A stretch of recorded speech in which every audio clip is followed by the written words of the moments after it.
괜찮아. 내가 나 자신을 축하해야지 내 생일인데. 새벽 5시 알람이 울리기 전에 저는 눈을 뜹니다. 30년 넘게 이 시간에 일어났으니 이젠 알람 없이도 몸이 알아서 깨어나요.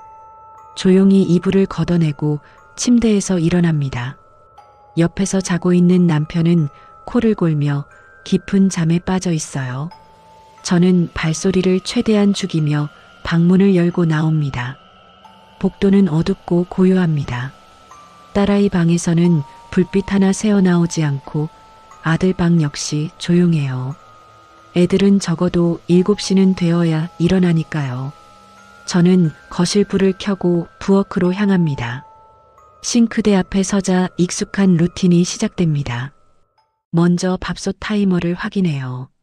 어젯밤 11시에 맞춰둔 밥이 방금 막 완성되었네요. 따끈한 김이 모락모락 올라옵니다. 냉장고 문을 열고 반찬통들을 꺼냅니다. 어제 만들어둔 시금치나물, 김치, 계란말이, 된장찌개. 하나하나 그릇에 담아 식탁에 놓습니다. 남편 도시락은 따로 챙겨야 해요. 밥을 도시락통에 담고 반찬을 예쁘게 배치합니다.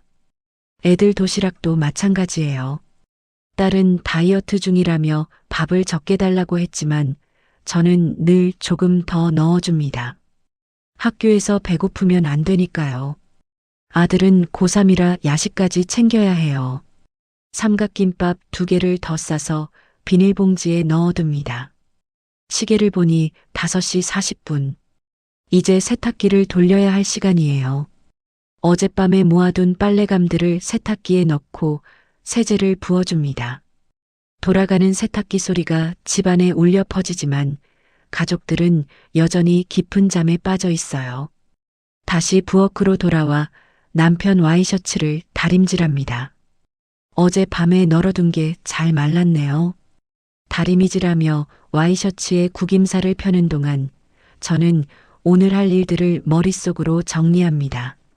장 보러 가야 하고 시어머니 병원 모시고 가야 하고 저녁엔 아들 학원 픽업도 해야 하고 6시 30분 가족들을 깨워야 할 시간입니다. 먼저 남편 방으로 들어갑니다. 여보, 일어나요. 출근 준비해야지. 남편은 눈도 뜨지 않고 이불을 뒤집었습니다. 저는 한 번 더 부드럽게 어깨를 흔들어요. 여보. 그제야 남편이 짜증 섞인 목소리로 대답합니다. 알았어, 알았어. 5분만 더. 딸아이 방 문을 두드립니다. 은지야, 일어나. 학교 가야지. 대답이 없어요. 문을 열고 들어가 이불을 살짝 걷어냅니다. 엄마, 졸려. 딸은 스마트폰을 베개 밑에서 꺼내 화면을 확인하더니 다시 눈을 감아버려요. 아들 방도 마찬가지예요. 준호야, 일어나. 응. 뒤척이는 소리만 들리고 일어날 기미가 없습니다. 저는 다시 부엌으로 돌아와 찌개를 데웁니다. 식탁 위에 수저를 놓고 물을 따라줍니다. 모든 준비가 끝났어요. 7시가 되었습니다. 밥 먹어요. 제가 거실에서 소리칩니다. 가장 먼저 나오는 건 남편이에요. 세수도 안 한 얼굴로 식탁에 앉더니 숟가락을 집어듭니다. 한 숟가락 떠서 입에 넣고는 아무 말 없이 씹어요. 맛있어요? 제가 조심스럽게 물어봅니다. 응. 짧은 대답만 돌아옵니다. 딸이 허겁지겁 나옵니다. 머리는 산발이고 교복도 제대로 안 입었어요. 식탁에 앉더니 찌개를 한 숟가락 떠서 맛을 보고는 얼굴을 찡그립니다. 엄마, 이거 너무 짜. 어제보다 덜 넣었는데. 아니야, 짜. 나 이거 못 먹어. 딸은 밥만 몇 숟가락 먹고 일어섭니다. 아들은 가장 늦게 나와요. 눈도 제대로 안 뜬 채로 식탁에 앉더니 밥을 우물우물 씹습니다. 준호야, 야식 싸뒀으니까 학원 갈 때 가져가. 응. 고개도 안 들어요. 식사는 10분 만에 끝납니다.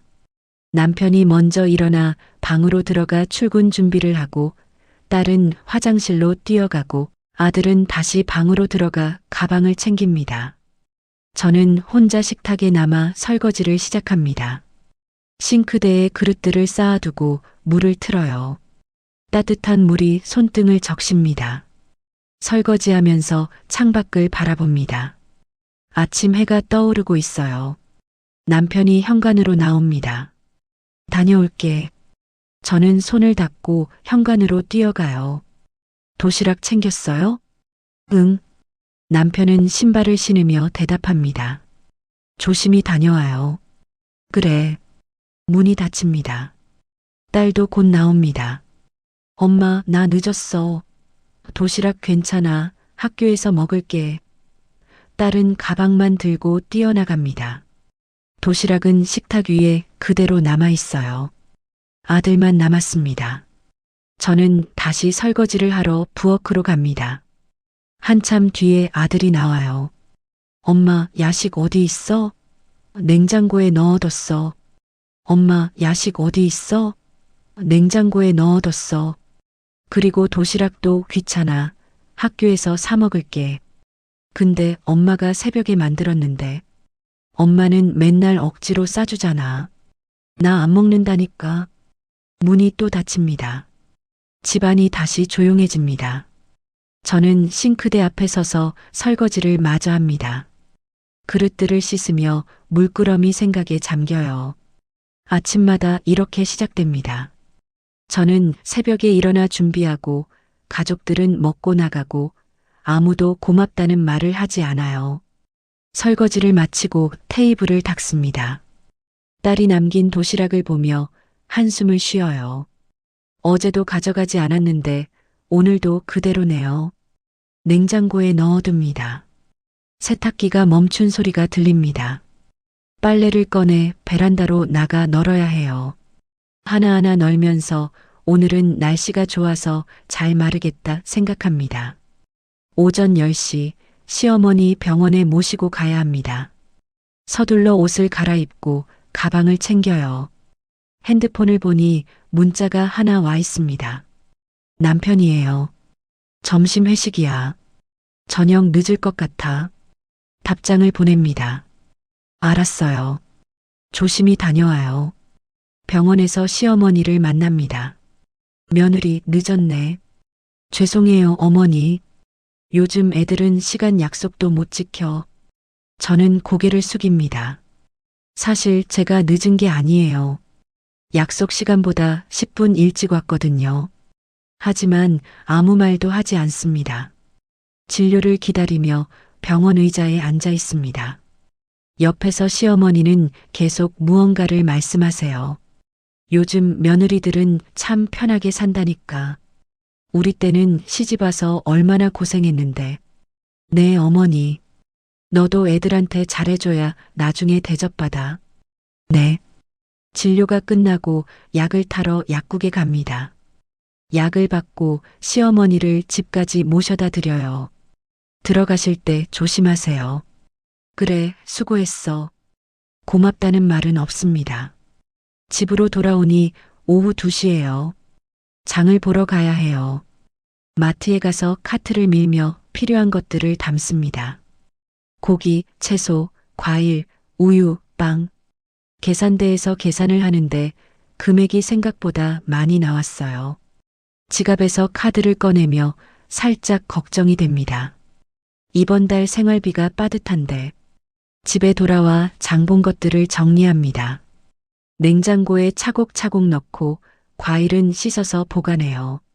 시계를 보니 4시. 저녁 준비를 시작해야 할 시간입니다. 저녁 메뉴는 된장찌개와 불고기로 정했어요. 고기를 양념에 재우고 채소를 썰어 준비합니다. 찌개 끓이는 냄새가 집안에 퍼져요. 6시 아들이 먼저 들어옵니다. 엄마, 나왔어. 왔구나. 손 씻고 밥 먹어. 지금 배 안 고파? 나중에 먹을게.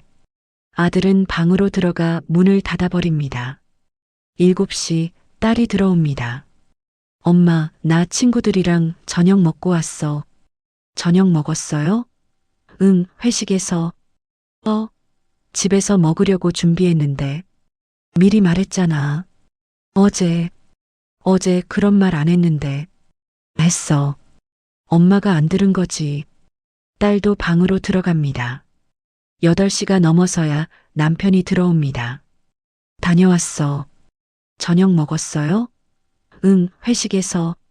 저녁 먹었어요? 응, 회식에서. 아, 그럼 준비한 건?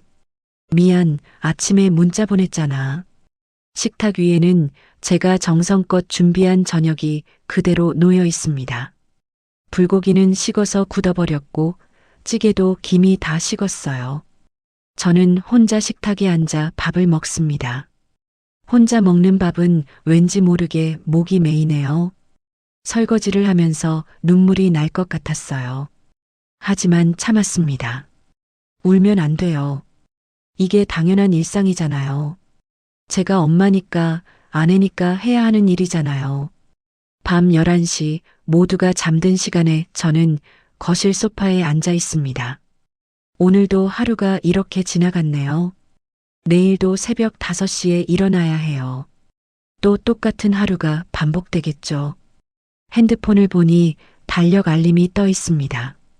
오늘은 당신의 생일입니다. 아, 맞다. 오늘이 제 생일이었네요. 가족 중 누구도 기억하지 못했습니다. 아침에도, 점심에도, 저녁에도 아무도 축하한다는 말을 하지 않았어요. 저는 조용히 냉장고를 엽니다. 어제 몰래 사둔 작은 케이크가 있어요. 초 하나를 꽂고 불을 켭니다. 어두운 부엌에서 혼자 생일 축하 노래를 속으로 부르며 촛불을 불어 끕니다. 소원을 빌어야 하는데 무슨 소원을 빌어야 할지 모르겠어요. 가족들이 건강하기를, 아들이 대학 잘 가기를, 딸이 취업 잘하기. 그런데 문득 이런 생각이 들었습니다. 나의 소원은 뭐지? 케이크 한 조각을 접시에 담아 포크로 떠먹습니다. 달콤한데 왠지 씁쓸해요. 눈물이 왈칵 쏟아질 것 같아서 고개를 들어 천장을 바라봅니다. 그날 밤 저는 잠이 오지 않았습니다. 침대에 누워 천장을 바라보며 생각했어요. 나는 이 집에서 대체 누구일까? 엄마, 아내, 며느리? 그런데 나 자신은 어디에 있는 걸까? 새벽 4시 저는 조용히 일어나 거실로 나왔습니다. 서랍장을 열어 오래된 수첩 하나를 꺼냈어요. 30년 전부터 써온 가계부입니다. 첫 장을 펼쳤습니다. 신혼초 쓴 글씨가 보여요. 1995년 3월 월급 150만 원, 생활비 80만 원, 저축 50만 원. 페이지를 넘길 때마다 세월이 흘러갑니다. 아이들이 태어나고 학원비가 추가되고 병원비가 늘어나고 중간쯤에 작은 메모가 적혀 있었어요. 카페 창업 자금 모으기 시작. 목표 3천만 원. 그 아래에는 줄이 그어져 있고 준호중학교 입학 준비물 구입이라고 적혀 있습니다. 더 넘기면 은지 대학 등록금, 남편 아버지 장례비, 시어머니 병원비. 제 꿈은 어디에도 없었습니다. 마지막 페이지에 최근에 쓴 글이 있었어요. 2025년 10월 생활비 부족. 파트타임 알아보기. 그 옆에 제가 볼펜으로 작게 휘갈겨 쓴 문장이 있었습니다. 나는 언제쯤 나를 위해 살 수 있을까? 그 글씨를 보는 순간 무언가가 가슴속에서 터질 것 같았습니다. 저는 가계부를 꼭 안고 소파에 앉아 조용히 울었습니다. 소리 내지 않으려고 입을 막으며 흐느꼈어요. 가족들이 깨면 안 되니까요. 하지만 그 순간 저는 깨달았습니다. 나는 이 집에서 투명 인간이었다는 것을. 아무리 해도, 아무리 노력해도 아무도 저를 보지 않는다는 것을. 그리고 어쩌면 제가 사라져도 아무도 모를지도 모른다는 생각이 들었습니다. 새벽 5시 알람이 울렸습니다. 저는 눈물을 닦고 일어났습니다. 오늘도 또 똑같은 하루가 시작됩니다. 하지만 제 마음속 어딘가에서는 무언가가 조금씩 변하고 있었습니다. 그것이 무엇인지는 저도 아직 몰랐지만요. 생일이 지나고 일주일이 흘렀습니다. 일상은 여전히 똑같았어요. 새벽에 일어나 밥하고 도시락 싸고 가족들 깨우고 설거지하고 청소하고 빨래하고 반복되는 하루하루였습니다. 그런데 오늘은 좀 달랐어요. 아들 준호의 담임 선생님께서 문자를 보내셨거든요. 학부모 상담이 있으니 오후 3시까지 학교로 와주세요. 가슴이 철렁했습니다. 준호가 무슨 문제를 일으킨 걸까? 성적이 떨어진 걸까? 저는 서둘러 점심 준비를 마치고 옷을 갈아입었어요. 거울 앞에 서서 화장을 고쳤습니다. 선생님 앞에서 초라해 보이면 안 되니까요. 학교에 도착했을 때는 2시 50분이었습니다. 복도를 걸어가는데 다른 학부모들도 보였어요. 다들 말끔하게 차려입고 있었습니다. 저는 괜히 제 옷을 내려다봤어요. 5년 전에 산 코트가 낡아 보였습니다. 교무실 문을 열고 들어갔습니다. 안녕하세요. 준호 어머니세요? 젊은 여선생님이 환하게 웃으며 맞아주셨어요. 네, 안녕하세요. 저는 공손하게 인사했습니다. 선생님은 의자를 권하며 서류 몇 장을 꺼내셨어요. 요즘 준호가 좀 힘들어하는 것 같아요. 네, 무슨 성적이 많이 떨어졌어요. 지난 모의고사에서 거의 반 정도 등수가 내려갔거든요. 저는 가슴이 철렁 내려앉았습니다. 아, 그래요? 집에서는 잘 공부하는 것 같았는데. 그게 문제예요. 준호가 집에서 제대로 관리를 못 받는 것 같아요. 관리를요? 제 목소리가 떨렸습니다. 관리를요? 제 목소리가 떨렸습니다. 네. 요즘 아이들은 혼자 공부하기 힘들어요. 특히 고3은 부모님이 세심하게 챙겨주셔야 하거든요. 준호 말로는 어머니께서 항상 바쁘셔서 대화할 시간이 없다고 하던데요. 그 말에 저는 할 말을 잃었습니다. 바쁘다고요? 저는 매일 새벽 5시에 일어나 준호 아침 챙기고 도시락 싸주고 야식까지 준비하는데요. 밤늦게 학원에서 돌아오면 간식 챙겨주고 빨래하고 방 청소해주고 그게 관심이 없는 거라고요? 어머니, 선생님이 저를 불렀습니다. 어머니, 선생님이 저를 불렀습니다. 네, 죄송해요. 그런 줄 몰랐네요. 앞으로 좀 더 신경 써주세요. 특히 진로 상담이나 학습 계획 같은 것도 함께 세우시고요. 이번 학기가 정말 중요한 시기거든요. 네, 알겠습니다. 그리고 준호가 최근에 스트레스를 많이 받는 것 같아요. 학교에서도 멍하니 있을 때가 많고 친구들과도 잘 어울리지 않고요.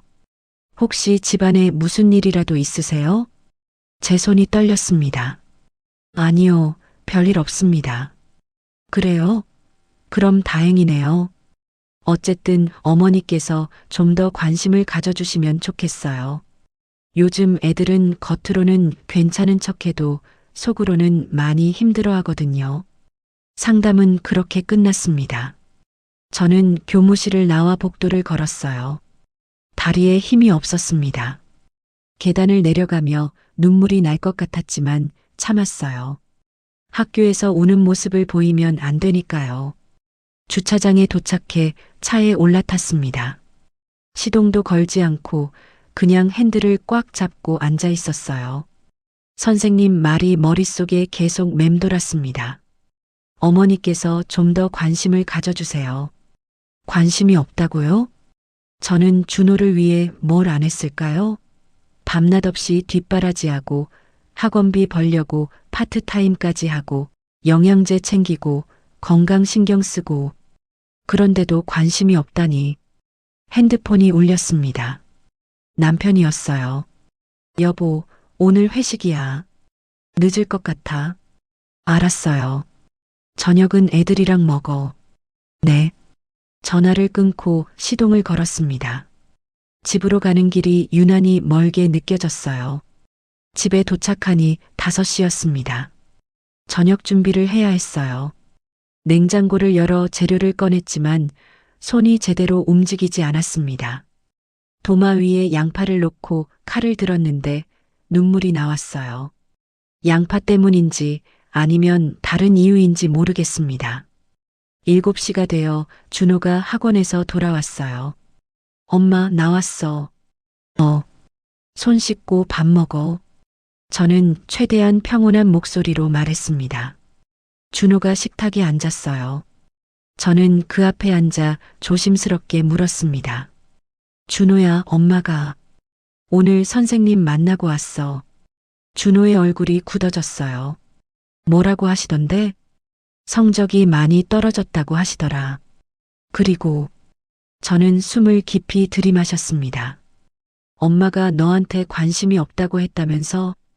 준호는 밥을 먹다 말고 얼굴을 붉혔어요. 나 그런 말 안 했는데. 선생님이 그러시던데. 집에서 제대로 관리를 못 받는다고. 엄마가 잘못 들은 거야.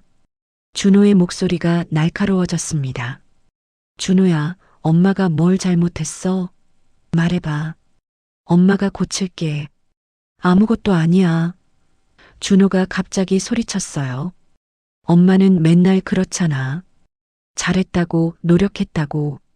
근데 난 그게 부담스럽다고. 뭐가 부담스러운데? 엄마가 해주는 거 다. 아침에 깨워주는 것도, 도시락 싸주는 것도, 간식 챙겨주는 것도. 나 이제 다 컸어. 혼자 할 수 있다고. 그럼 엄마가 안 하면 되는 거야? 그게 아니라. 준호는 머리를 쥐어뜯었어요. 아, 몰라. 엄마는 이해 못해. 그리고는 방으로 들어가 문을 쾅 닫아버렸습니다. 저는 식탁에 혼자 남았습니다. 준호가 먹다 만밥그릇을 바라보며 눈물이 또 났어요. 제가 뭘 잘못한 걸까요? 너무 많이 해준 게 잘못인가요? 8시쯤 딸 은지가 돌아왔어요.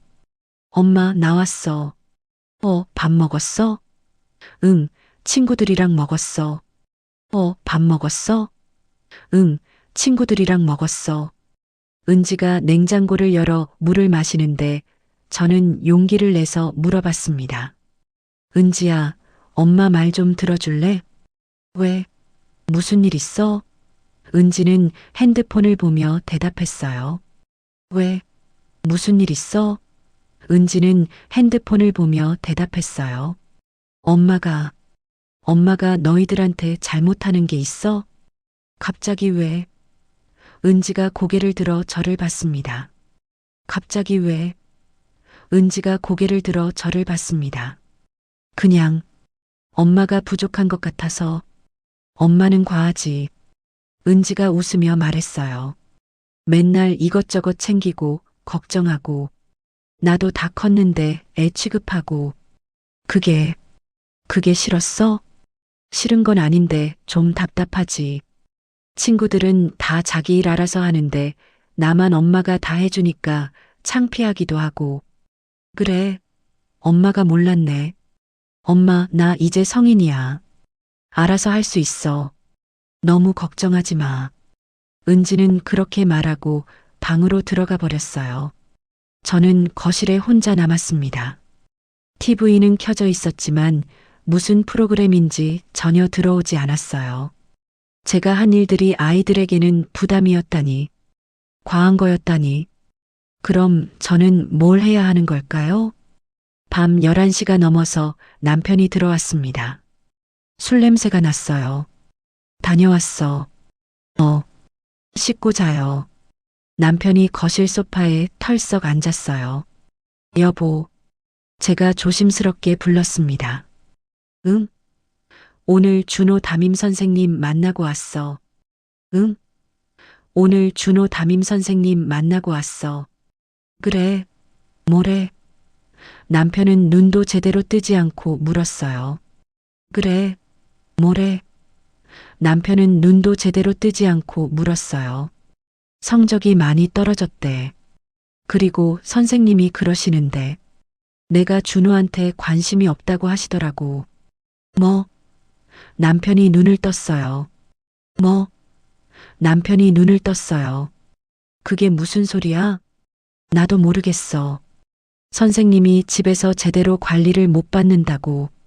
남편은 한숨을 푹 쉬었어요. 당신이 좀 더 신경 써야지. 그 말에 저는 얼어붙었습니다. 뭐라고? 아니, 당신이 집에서 애들 봐주는 거 맞잖아. 내가 바빠서 못 챙기는 건 알지? 그러니까 당신이 좀 더 잘해야지. 잘하다니. 나 매일 얼마나 신경 쓰는데. 그래도 성적이 떨어졌다며? 그럼 뭔가 부족한 거 아니야? 여보. 제 목소리가 떨렸어요. 나 정말 열심히 하는데. 알아. 근데 결과가 안 좋으면 소용없잖아. 엄마 역할이 그런 거야. 아이들 잘 키우는 게. 저는 더 이상 아무 말도 할 수 없었습니다. 남편은 방으로 들어가 버렸고 저는 거실에 혼자 남았어요. 소파에 앉아 천장을 바라보며 눈물을 흘렸습니다. 소리 내지 않으려고 입을 막고 울었어요. 엄마 역할이 그런 거라고요? 그럼 저는 지금까지 뭘 한 건가요?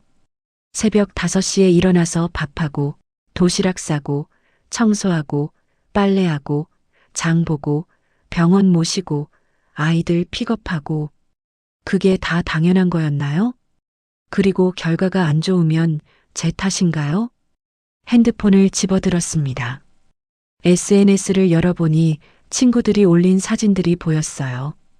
여행 가고 카페 가고 취미 생활하고 다들 행복해 보였습니다.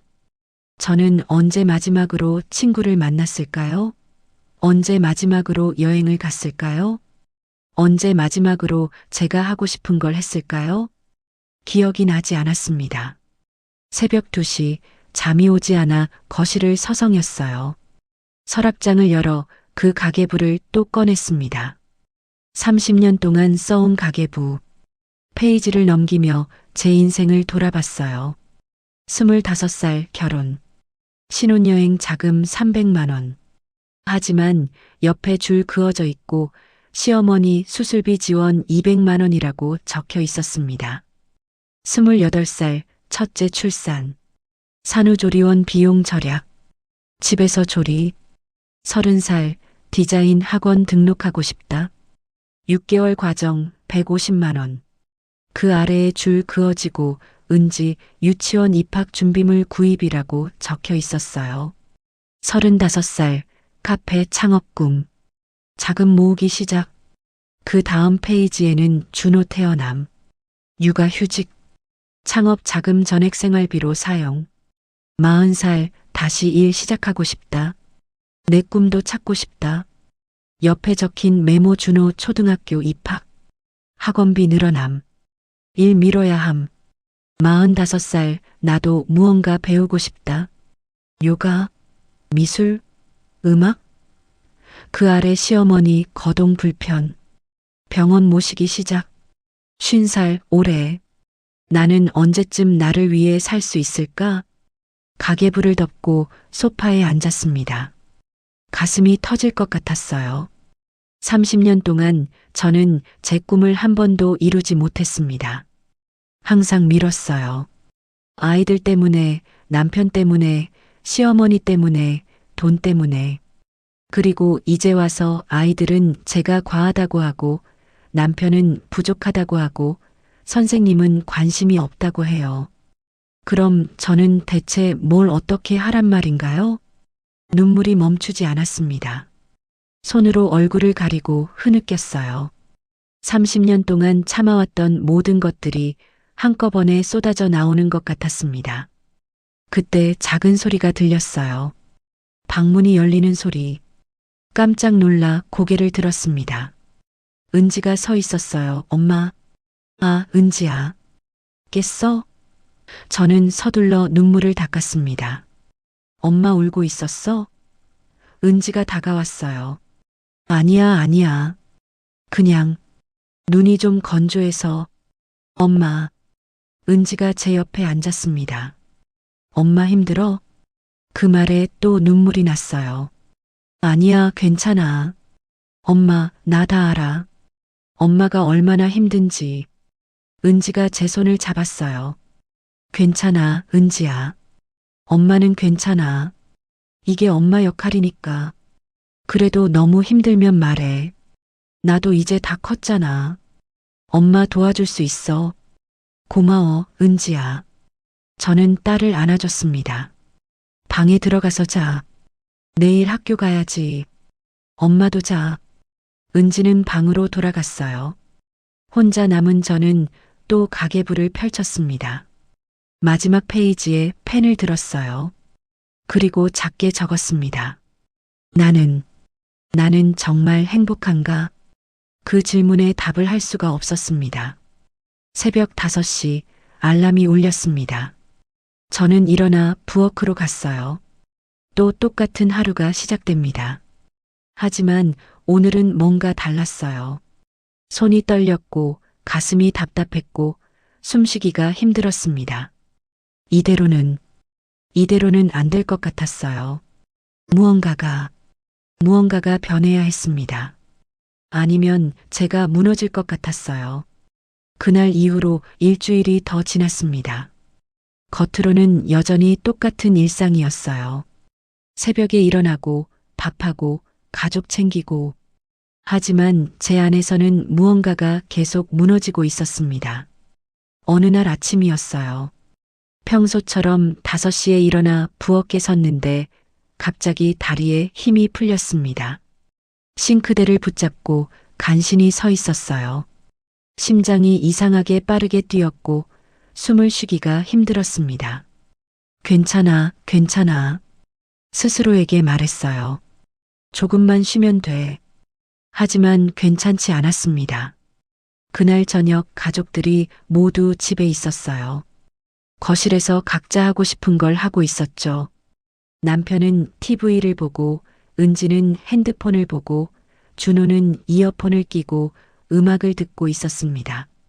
저는 부엌에서 설거지를 하고 있었어요. 싱크대 앞에서 그릇을 씻으며 거실을 바라봤습니다. 세 사람이 같은 공간에 있지만 서로 대화하지 않았어요. 각자의 세계에 빠져 있었습니다. 그리고 그 누구도 부엌에 있는 저를 보지 않았어요. 문득 이런 생각이 들었습니다. 내가 지금 여기서 사라져도 저 사람들은 알까? 그 생각이 머릿속을 떠나지 않았어요. 설거지를 마치고 거실로 나왔습니다. 여러분, 제가 조심스럽게 말했어요. 아무도 대답하지 않았습니다. 여보, 애들아. 조금 더 큰 목소리로 말했어요. 남편이 TV에서 눈을 떼지 않고 대답했습니다. 왜? 우리 가족 이야기 좀 할 수 있을까요? 무슨 이야기? 은지가 핸드폰을 보며 물었어요. 그냥 요즘 우리가 너무 대화를 안 하는 것 같아서요. 엄마, 나 친구랑 톡 중이야. 나중에 해. 은지는 그렇게 말하고 방으로 들어가 버렸습니다. 나도 숙제해야 돼. 준호도 일어나 방으로 갔어요. 남편만 거실에 남았습니다. 뭔데? 급한 거야? 아니, 급한 건 아닌데. 그럼 나중에 하자. 지금 뉴스 보고 있어. 남편도 다시 TV로 시선을 돌렸어요. 저는 그 자리에 서서 텅 빈 거실을 바라봤습니다. 그날 밤 잠이 오지 않아 침대에 누워 천장만 바라봤어요. 옆에서 남편은 코를 골며 자고 있었습니다. 30년 전 결혼했을 때가 떠올랐어요. 그때는 행복했습니다. 남편이 저를 사랑한다고 말했고 저도 그 사람을 사랑했어요. 아이들이 태어났을 때는 정말 기뻤어요. 이 작은 생명을 지켜야겠다고, 좋은 엄마가 되어야겠다고 다짐했었죠. 그런데 언제부터였을까요? 제가 나가 아니라 엄마가 되고, 아내가 되고, 며느리가 된 건 언제부터 제 이름이 아닌 역할로만 불리게 된 걸까요? 새벽 3시, 저는 조용히 일어나 거실로 나왔습니다. 서랍에서 그 가계부를 또 꺼냈어요. 마지막 페이지를 펼쳤습니다. 빈 페이지였어요. 저는 펜을 들어 천천히 적기 시작했습니다. 내일부터는 나를 위한 시간을 가져보려고 한다. 아니, 일주일만 나를 위해 살아보고 싶다. 가족들이 이해해 줄까? 아니, 이해하지 못해도 괜찮다. 나도 살고 싶다. 글을 쓰고 나니 눈물이 났어요. 하지만 이번에는 슬픈 눈물이 아니었습니다. 무언가 결심한 사람의 눈물이었어요. 다음 날 아침 저는 평소보다 일찍 일어났습니다. 새벽 4시였어요. 조용히 짐을 쌌습니다. 많이 가져가지 않았어요. 옷 몇 벌과 세면도구, 그리고 그 가계부. 딱 일주일치 짐이었습니다. 작은 여행 가방 하나에 다 들어갔어요. 평소처럼 아침 준비를 했습니다. 밥을 하고 반찬을 차리고 도시락을 쌌어요. 마지막이 될지도 모르니까 더 정성스럽게 준비했습니다. 식탁 위에 모든 것을 차려놓고 저는 작은 메모지를 꺼냈습니다. 손이 떨렸어요. 무슨 말을 써야 할까요? 한참을 고민하다가 천천히 글을 쓰기 시작했습니다. 여보, 은지, 준호에게 미안해요. 갑작스러운 결정이지만 나는 일주일 정도 혼자만의 시간을 가지려고 합니다. 30년 동안 가족을 위해 살았어요. 그게 당연하다고 생각했고 행복하다고 믿었어요. 하지만 요즘 깨달았습니다. 나도 나로 살고 싶다는 걸. 냉장고에 일주일치 반찬이 있어요. 밥은 아침마다 타이머 맞춰서 밥솥 버튼만 누르면 됩니다. 빨래는 세탁기에 넣고 세제 넣은 후 표준 코스 누르면 돼요. 설거지는 여러분도 할 수 있을 거예요. 걱정하지 마세요. 일주일 후에 돌아올게요. 그때는 조금 달라진 엄마를 만나게 될 거예요. 사랑해요. 엄마가 쪽지를 식탁 한가운데 놓았습니다. 아침밥 그릇들 사이에 세워두었어요. 시계를 보니 새벽 5시 30분. 가족들이 일어나기 전에 나가야 했습니다. 현관으로 향했어요. 가방을 들고 신발을 신었습니다. 손이 계속 떨렸어요. 문손잡이를 잡는데 갑자기 발이 떨어지지 않았습니다. 이래도 되는 걸까? 가족을 두고 떠나는 게 맞는 걸까? 나는 너무 이기적인 거 아닐까? 온갖 생각이 머릿속을 스쳤어요. 하지만 저는 깊게 숨을 들이마셨습니다. 그리고 조용히 중얼거렸어요. 나도 살 권리가 있어. 나도 행복할 권리가 있어. 문을 열었습니다. 밖은 아직 어두웠어요. 차가운 새벽 공기가 얼굴을 스쳤습니다. 뒤돌아보니 우리 집이 보였어요. 30년을 살았던 집. 웃고 울고 아이들을 키우고 수없이 많은 밥을 하고 설거지를 했던 그 집. 눈물이 또 났습니다. 미안해. 마음속으로 말했어요. 하지만 이제는 나를 찾아야 해. 그리고 돌아섰습니다. 걸음을 내디뎠어요. 한 걸음, 두 걸음. 집에서 점점 멀어졌습니다. 버스 정류장까지 걸어갔어요. 이른 아침이라 사람이 거의 없었습니다. 벤치에 앉아 버스를 기다렸어요. 핸드폰을 꺼내 전원을 껐습니다. 전화가 오면 마음이 흔들릴 것 같았거든요. 버스가 왔습니다. 저는 올라타 맨 뒷자리에 앉았어요. 창밖을 바라보며 생각했습니다. 나는 어디로 가는 걸까? 사실 정확한 목적지는 없었어요. 그냥 멀리 가고 싶었습니다. 이 도시를, 이 집을, 이 일상을 벗어나고 싶었어요. 버스에서 내려 기차역으로 향했습니다. 전광판을 보며 어디로 갈지 고민했어요. 그때 눈에 들어온 글자. 제주도행 항공편. 그래, 제주도. 30년 전 신혼여행으로 가려다가 시어머니 간병 때문에 못 갔던 그곳. 저는 매표소로 가서 표를 끊었습니다. 제주도 가는 표 한 장이요. 왕복이세요? 아니요. 편도로요. 언제 돌아올지 모르니까요. 공항으로 가는 버스 안에서 창밖을 바라봤습니다. 해가 떠오르고 있었어요. 사람들이 출근 준비를 하고 아이들이 학교에 가고 세상이 움직이기 시작하는 시간. 그리고 우리 집에서는 지금쯤 가족들이 일어나고 있을 거예요.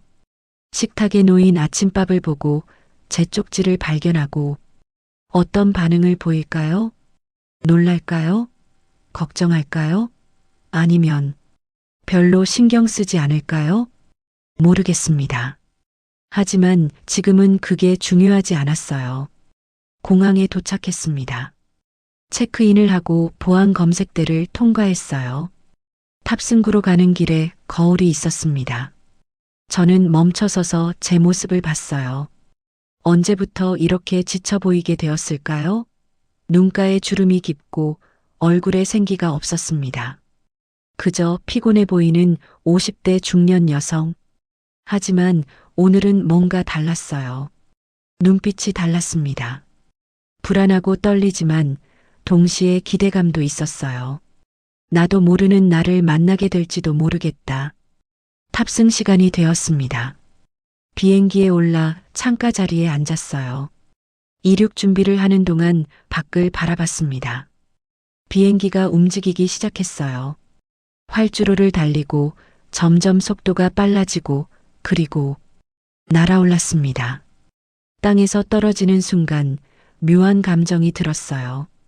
마치 제가 무언가로부터 자유로워지는 것 같았습니다. 구름 위로 올라가자 햇살이 비쳤어요. 창밖의 하늘은 너무나 아름다웠습니다. 저는 가방에서 가계부를 꺼냈습니다. 새 페이지를 펼치고 펜을 들었어요. 제주도행 비행기 안. 드디어 떠났다. 30년 만에 처음으로 나를 위한 여행. 무섭기도 하고 설레기도 하고 죄책감도 든다. 하지만 후회는 없다. 일주일 후 집으로 돌아갈 때 나는 어떤 모습일까? 가족들은 어떻게 변해 있을까? 모르겠다. 하지만 지금 이 순간만큼은 나는 그냥 나다. 누구의 엄마도 누구의 아내도 아닌 나 자신. 글을 쓰고 나니 눈물이 났습니다. 하지만 웃음도 났어요. 옆자리 승객이 저를 보며 미소 지었습니다. 여행 가세요? 네. 저는 웃으며 대답했어요. 30년 만에 여행이에요. 와, 그럼 정말 설레시겠어요. 좋은 시간 보내세요. 감사합니다. 비행기는 구름 사이를 날아갔습니다. 그리고 저는 새로운 세계로 가고 있었어요. 한편 그 시각 집에서는 알람 소리에 남편이 눈을 떴습니다. 여보, 옆자리가 비어 있었어요. 벌써 일어났나? 거실로 나왔는데 조용했습니다. 여보, 부엌으로 갔어요. 아무도 없었습니다. 식탁을 보니 아침밥이 차려져 있었어요. 그리고 한가운데 쪽지가 세워져 있었습니다. 남편은 쪽지를 집어들었어요. 읽으면서 얼굴이 굳어졌습니다. 여보, 여보. 방으로 뛰어가 옷장을 열었어요. 안에 옷 몇 벌이 없었습니다. 세면대에는 화장품 일부가 사라져 있었어요. 이게 무슨 일이야? 은지가 나왔습니다. 아빠, 왜 그래? 엄마가 어디 갔어? 응? 무슨 소리야? 남편이 쪽지를 건네줬어요. 은지가 읽었습니다. 뭐야? 엄마가 집 나갔다고? 준호도 나왔어요. 무슨 일이야? 세 사람은 식탁에 둘러앉아 쪽지를 다시 읽었습니다. 일주일 동안 혼자만의 시간을 가진다고? 엄마가 왜? 전화해봐. 남편이 핸드폰을 들었어요. 신호는 갔지만 받지 않았습니다. 꺼져 있었어요. 어떡하지? 세 사람은 서로를 바라봤습니다. 처음으로 엄마가 없는 아침을 맞이한 것입니다. 그리고 그제야 깨달았어요. 지금까지 당연하게 여겼던 모든 것들이 사실은 당연하지 않았다는 걸. 식탁 위에 따뜻한 밥, 깨끗한 옷, 정리된 집. 그 모든 것 뒤에는 한 여자의 30년이 있었다는 걸. 하지만 이미 그 여자는 떠난 후였습니다. 하늘 위 비행기 안에서 저는 창밖을 바라보며 미소 지었습니다. 미안하지만 이번만큼은 나를 먼저 생각할게요. 첫날 아침 저는 믿을 수가 없었습니다. 아내가 집을 나갔다고요? 30년을 함께 산 아내가 쪽지 하나 남기고 사라졌다니. 식탁에 앉아 그 쪽지를 수십 번 읽었어요. 일주일 동안 혼자만의 시간을 가진다. 대체 무슨 소리인지 이해가 안 됐습니다. 아빠, 엄마 어디 간 거야? 은지가 물었어요. 모르겠다. 전화도 안 받고. 설마 집 나간 건 아니지? 준호가 불안한 얼굴로 물었습니다. 일주일 후에 돌아온다고 했으니까 그냥 잠깐 쉬러 간 거겠지. 하지만 제 목소리는 확신이 없었어요. 아빠, 그럼 아침은? 은지가 물었습니다. 식탁을 봤어요. 아내가 준비해둔 밥과 반찬이 있었습니다. 엄마가 차려놓았네. 먹자. 세 사람이 어색하게 앉아 밥을 먹었어요. 평소와 똑같은 밥, 똑같은 반찬이었는데 이상하게 맛이 없었습니다. 아빠, 도시락은? 준호가 물었어요. 도시락? 저는 당황했습니다. 엄마가 안 싸뒀나? 냉장고를 열어봤어요. 도시락통이 없었습니다. 학교에서 사 먹어라. 돈 줄게. 저는 지갑에서 10,000원짜리를 꺼내줬어요. 나도? 은지가 물었습니다. 너도? 아이들이 학교에 가고 저도 출근 준비를 했어요. 와이셔츠를 꺼내 입으려는데 다림질이 안 되어 있었습니다. 구겨진 셔츠를 보며 한숨이 나왔어요. 아내가 매일 해주던 거였구나. 어쩔 수 없이 구겨진 채로 입고 출근했습니다. 회사에서 동료가 물었어요. 민수 씨, 셔츠가 왜 그래? 아, 이게. 창피해서 제대로 대답하지 못했습니다. 점심시간 핸드폰으로 아내에게 또 전화했어요. 여전히 꺼져 있었습니다. 대체 어디 간 거야? 저녁에 집에 돌아왔는데 텅 비어 있었습니다. 불도 꺼져 있고 아무 인기척이 없었어요. 평소 같으면 아내가 다녀왔어요? 하고 맞아주었는데 거실 불을 켰습니다. 어둡고 조용한 집이 낯설었어요. 부엌으로 갔어요. 냉장고 문에 쪽지가 붙어 있었습니다. 냉장고에 반찬 있어요. 밥은 밥솥에 타이머 맞춰뒀으니 버튼만 누르면 돼요. 아내의 글씨였습니다. 저는 밥솥을 봤어요. 타이머가 6시로 맞춰져 있었습니다. 버튼을 눌렀더니 취사 시작이라는 소리가 났어요. 냉장고를 열었습니다. 반찬통들이 가득했어요. 김치, 나물, 조림, 국. 일주일치는 좋게 되어 보였습니다. 떠나기 전에 이걸 다 준비했다고? 갑자기 가슴이 먹먹해졌습니다. 은지가 들어왔어요. 아빠, 엄마 전화 받았어? 아니, 계속 꺼져 있어. 걱정되는데. 은지의 얼굴이 어두웠습니다. 괜찮을 거야. 일주일 후에 돌아온다고 했으니까. 준호도 들어왔어요. 아빠, 저녁은? 엄마가 반찬 해뒀어. 밥 되면 먹자. 세 사람이 애 둘러앉았습니다. 밥솥에서 김이 모락모락 올라왔어요. 아빠가 바빠? 은지가 물었습니다. 그래야겠지. 서툰 손으로 밥을 퍼서 그릇에 담았어요. 평소 아내가 하던 걸 보긴 했지만 막상 해보니 어려웠습니다. 밥이 그릇 밖으로 흘러 식탁에 떨어졌어요. 아빠, 밥알 흘렸어. 준호가 말했습니다. 아, 미안. 반찬을 꺼내 상을 차렸습니다. 하지만 뭔가 허전했어요. 평소 아내가 차려주던 식탁과는 달랐습니다. 국은 데워야 하는 거 아니야? 은지가 물었어요. 아, 맞다. 냄비에 국을 부어 데웠습니다.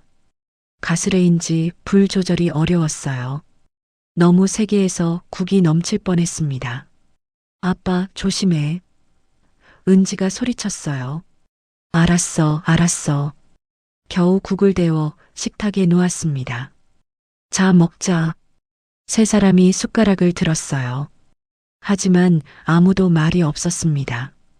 평소에는 아내가 많이 먹어, 이것도 먹어봐 하며 분위기를 만들어줬는데, 엄마 음식이긴 한데, 맛이 왜 이래? 준호가 중얼거렸어요. 뭐가? 제가 물었습니다. 그냥 평소랑 다른 것 같아.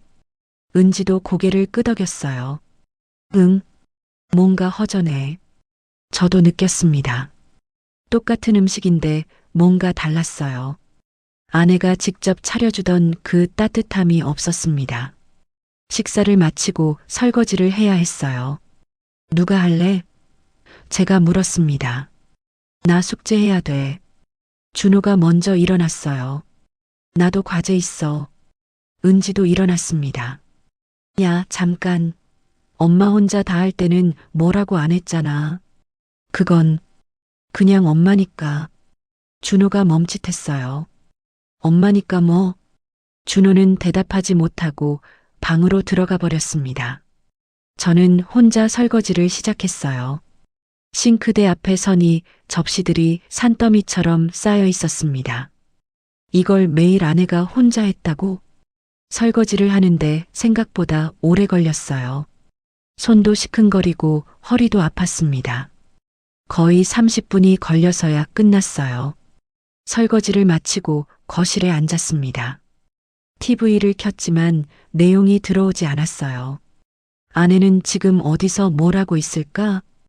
혼자 괜찮을까? 아니, 왜 갑자기 이런 결정을 한 걸까? 시점 전환 딸 은지. 둘째 날 아침 저는 더 이상 깨워주는 사람이 없다는 걸 깨달았어요. 알람을 못 들어서 1시간 늦게 일어났습니다. 으아, 늦었다. 부랴부랴 씻고 옷을 입었어요. 아침밥을 먹을 시간이 없었습니다. 엄마가 도시락이라도 싸뒀으면. 중얼거리며 가방을 챙겼어요. 학교에 가는 길에 친구를 만났습니다. 은지야, 어제 연락 못 받았어? 친구가 물었어요. 응? 무슨 연락? 과제 있다고 했잖아. 같이 하기로 했는데. 아, 미안. 깜빡했어. 평소 같으면 엄마가 과제했어? 친구랑 약속 있지? 하며 챙겨줬는데 수업 시간에 집중이 안 됐어요. 자꾸 엄마 생각이 났습니다. 엄마 지금 어디 있을까? 혼자서 괜찮을까? 내가 너무 심하게 대한 거 아닐까? 점심시간 친구들이 도시락을 꺼냈어요. 저는 매점에서 빵을 샀습니다. 은지야, 오늘도 도시락 안 싸왔어? 친구가 물었어요. 응, 엄마가 잠깐 집에 안 계셔서. 어디 가셨는데? 그냥 여행. 친구는 이해한다는 듯 고개를 끄덕였어요. 하지만 저는 알았습니다. 여행이 아니라는 걸. 방과 후 집에 돌아왔어요. 여전히 텅 비어 있었습니다. 엄마, 습관적으로 불렀는데 대답이 없었어요. 방에 들어가 가방을 내려놓고 침대에 누웠습니다. 천장을 바라보며 생각했어요. 엄마가 매일 해주던 것들이 떠올랐습니다. 아침에 깨워주기, 도시락 싸주기, 빨래해주기, 방 정리해주기, 간식 챙겨주기. 그걸 다 당연하게 여겼어요. 아니, 가끔은 귀찮다고까지 생각했죠. 엄마는 맨날 집에만 있으면서 뭐가 힘들어? 제가 했던 말이었습니다. 이제 와서 생각해보니 너무 잔인한 말이었어요. 핸드폰을 꺼내 엄마께 문자를 보냈습니다. 엄마, 어디 있어? 괜찮아? 연락해줘. 답장은 오지 않았습니다. 시점 전환 아들 준호. 셋째 날 저는 학교에서 창피를 당했습니다. 체육복을 가져가는 걸 기빡했거든요. 평소에는 엄마가 챙겨줬는데. 준호야, 체육복은? 선생님이 물었어요. 그게 집에 두고 왔습니다. 또 지난주에도 그랬잖아. 죄송합니다. 학생, 고3이면 이제 스스로 챙겨야지. 뭐든지 엄마한테만 의지하면 안 돼. 친구들이 웃었어요. 얼굴이 빨개졌습니다. 점심시간에 혼자 구석에 앉아 급식을 먹었어요. 엄마 도시락이 그리울 줄이야. 평소에는 별로라고 생각했는데 막상 없으니까 아쉬웠습니다. 친구가 다가왔어요. 준호야, 요즘 왜 그래? 맨날 멍 때리고. 아니, 아무것도 아니야. 뭔가 있는 것 같은데? 그냥 집안일이 좀. 말을 끝맺지 못했어요. 엄마가 집을 나갔다고 말하기가 창피했습니다. 집에 돌아와 냉장고를 열었어요. 반찬이 점점 줄어들고 있었습니다. 일주일치라고 했는데 벌써? 우리가 너무 많이 먹은 걸까요? 아니면 엄마가 늘 딱 필요한 만큼만 먹도록 조절해 준 걸까요? 아빠와 누나가 들어왔어요. 준호야, 오늘은 내가 밥해. 아빠가 말했습니다. 네, 저요? 응, 나도 누나도 어제 했잖아. 오늘은 내 차례야. 하지만 저는 밥하는 법을 몰라요. 배우면 되지. 엄마 쪽지에 적어놨잖아. 쪽지를 보니 냉장고 문에 붙어 있었어요. 엄마가 적어둔 밥하는 법이었습니다. 1. 쌀 씻기 쌀을 씻을 때는 첫 물은 바로 버리기. 2. 물 맞추기 손가락 첫 마디까지 3. 취사 버튼 누르기. 간단해 보였어요. 하지만 막상 해보니 어려웠습니다. 쌀을 씻는데 너무 세게 해서 쌀알이 부서졌어요. 물을 맞추는 것도 헷갈렸습니다. 이 정도면 되는 거야? 취사 버튼을 눌렀어요. 취사 시작 소리가 났습니다. 40분 후 밥이 되었습니다. 뚜껑을 열어보니 뭐야 이게? 밥이 질척거렸어요. 물을 너무 많이 넣은 것 같았습니다. 준호야, 밥 됐어? 아빠가 물었어요. 네. 근데 좀. 식탁에 밥을 차렸습니다. 아빠와 누나가 한 숟가락 먹어보더니 얼굴을 찡그렸어요. 이게 밥이야, 죽이야? 누나가 물었습니다. 죄송해요. 처음이라. 됐어. 그래도 내가 해줘서 고마워. 아빠가 말했지만 밥을 거의 먹지 않았어요. 저는 죄책감이 들었습니다. 엄마는 매일 이렇게 완벽하게 해냈는데 시점 전환 남편 민수. 넷째 날 아침 출근 준비를 하는데 양말을 찾을 수가 없었어요. 양말이 어디 있지? 서랍을 뒤졌지만 깨끗한 양말이 하나도 없었습니다.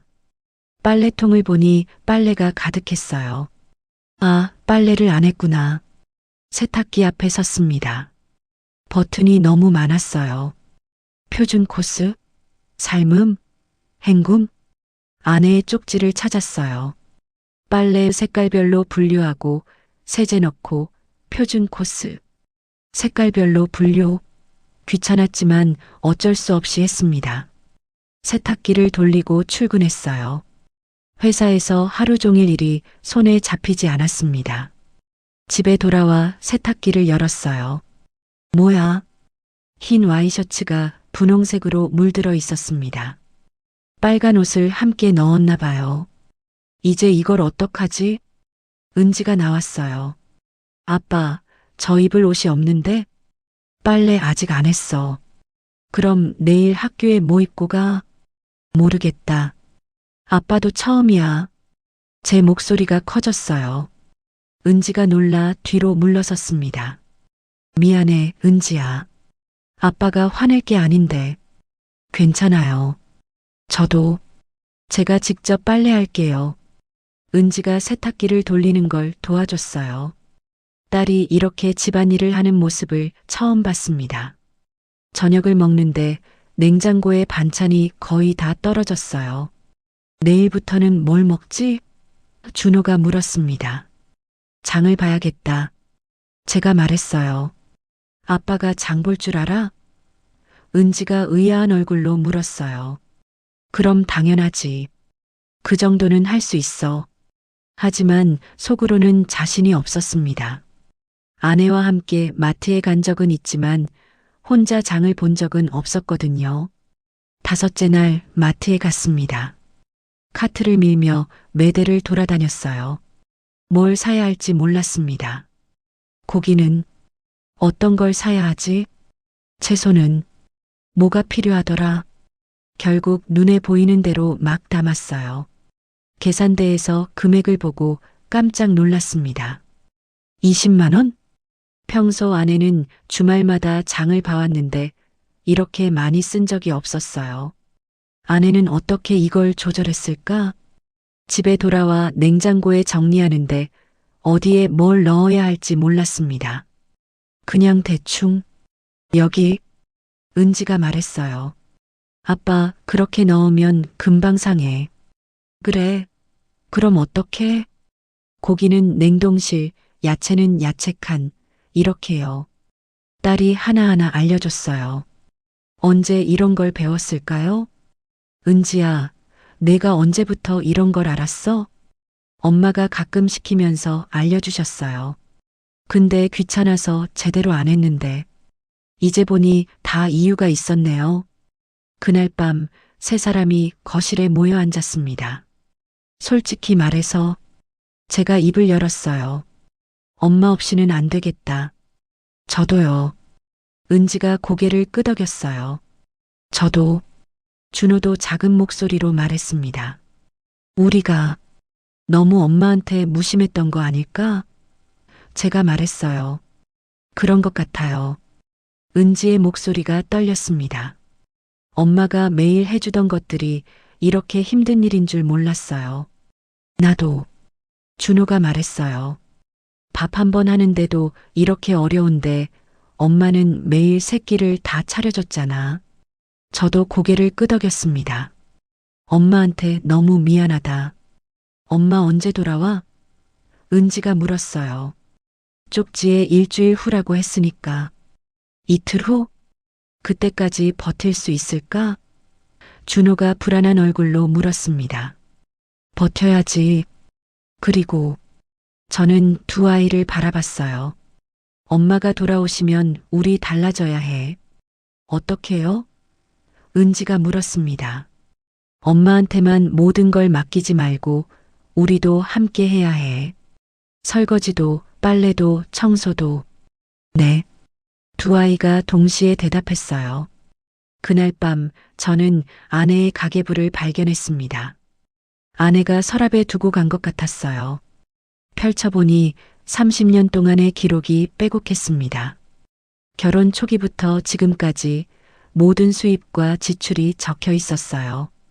그리고 중간중간 작은 메모들. 디자인 학원 포기, 카페 창업 미뤄야 함, 나만의 시간 언젠가.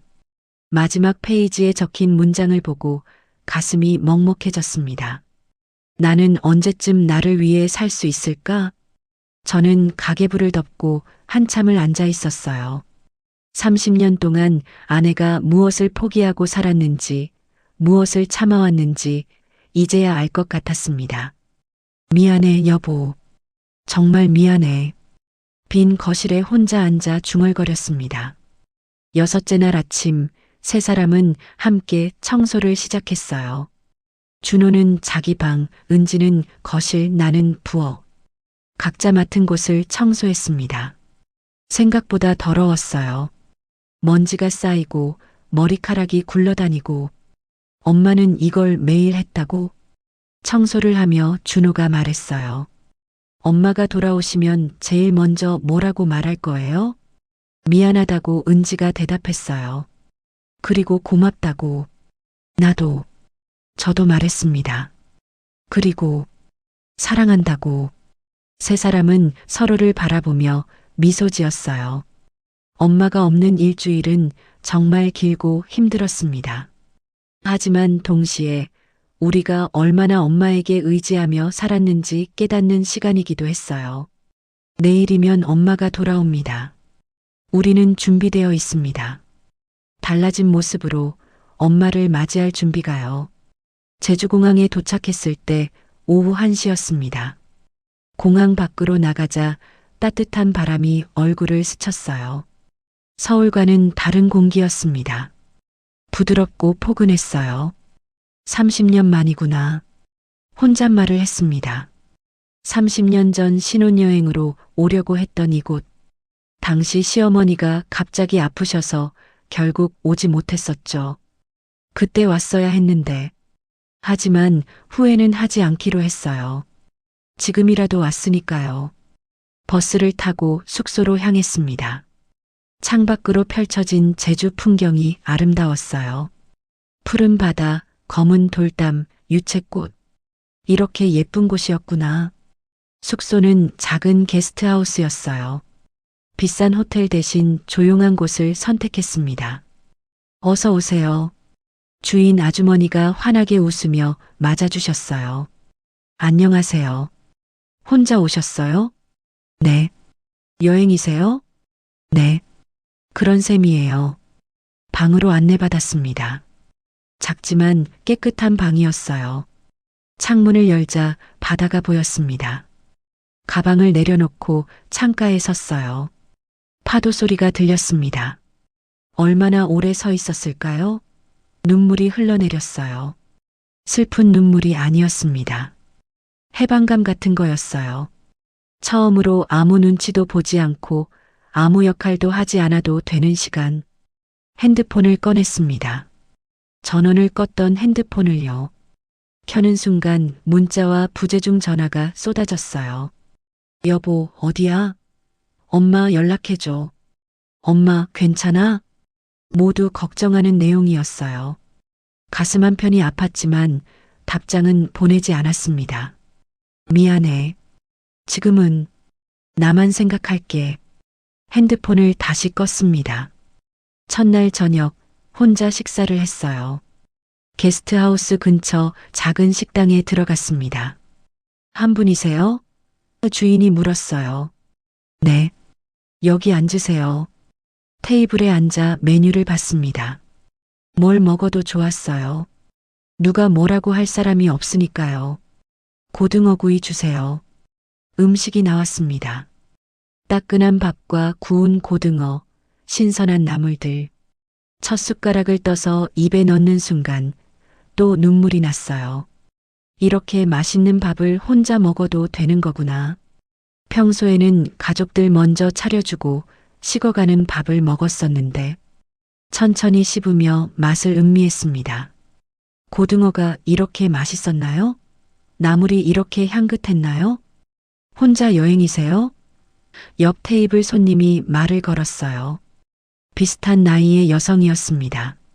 네, 저도요. 혼자가 편하더라고요. 처음인데 어색하면서도 좋네요. 처음 며칠은 그럴 거예요. 그러다 익숙해지면 이만한 게 없어요. 그 말에 위로받았습니다. 둘째 날 아침 일찍 일어났어요. 30년 습관이니까요. 하지만 오늘은 아무도 깨울 필요가 없었어요.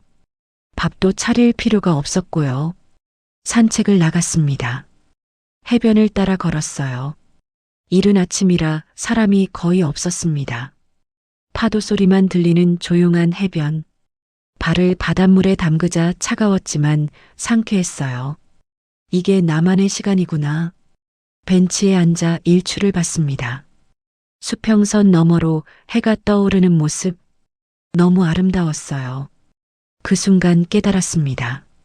30년 동안 일출을 본 적이 없었다는 걸. 항상 부엌에서 아침 준비를 하느라 창밖을 볼 시간이 없었어요. 예쁘다. 혼잣말을 하며 눈물이 또 났습니다. 요즘 왜 이렇게 눈물이 많은지 모르겠어요. 카페에 들어가 커피를 주문했습니다. 아메리카노 한 잔 주세요. 여기서 드세요? 네. 창가 자리에 앉아 커피를 마셨어요. 따뜻한 커피가 목으로 넘어갔습니다. 평소 같으면 커피도 서서 마시며 설거지하고 빨래하고 했을 텐데 오늘은 그냥 앉아서 천천히 마셨어요. 바깥을 바라보며 사람들을 구경했습니다. 연인들, 가족들, 친구들 모두 행복해 보였어요. 나도 저렇게 웃으며 다닐 수 있을까? 가방에서 가계부를 꺼냈습니다. 30년의 기록. 마지막 빈 페이지를 펼쳤어요. 펜을 들어 천천히 적기 시작했습니다. 제주도 첫날 혼자 밥을 먹었다. 혼자 일출을 봤다. 혼자 커피를 마셨다. 모든 게 처음이다. 외롭기도 하지만 자유롭기도 하다. 이상한 기분이다. 가족들이 보고 싶으면서도 돌아가고 싶지 않다. 글을 쓰다 말고 펜을 놓았어요. 정말 그랬습니다. 가족들이 그리웠어요. 아침에 깨우고 도시락 싸주고 저녁 준비하던 그 일상들이. 하지만 동시에 그 일상으로 돌아가는 게 두려웠어요. 셋째 날 오름에 올랐습니다. 평소 운동을 안 해서 힘들었지만 천천히 올라갔어요. 중간쯤 쉬며 뒤를 돌아보니 제주 바다가 한눈에 보였습니다. 숨이 막힐 정도로 아름다웠어요. 와, 감탄사가 절로 나왔습니다. 정상에 도착했을 때는 땀으로 범벅이 되어 있었어요. 하지만 기분이 좋았습니다. 내가 혼자 올라왔구나. 누가 시켜서도 아니고 누군가를 따라온 것도 아니고 제 의지로 올라온 거였어요. 정상에서 바람을 맞으며 서 있었습니다. 그때 문득 생각이 들었어요. 나는 누구지? 50년을 살면서 나 자신에 대해 생각해 본 적이 별로 없었습니다. 항상 누군가의 딸, 누군가의 아내, 누군가의 엄마, 누군가의 며느리로만 살았어요. 그럼 나는? 수진이라는 사람은 어떤 사람일까? 뭘 좋아하고, 뭘 싫어하고, 무슨 꿈을 꾸는 사람일까? 알 수가 없었습니다. 넷째 날 미술관에 갔어요.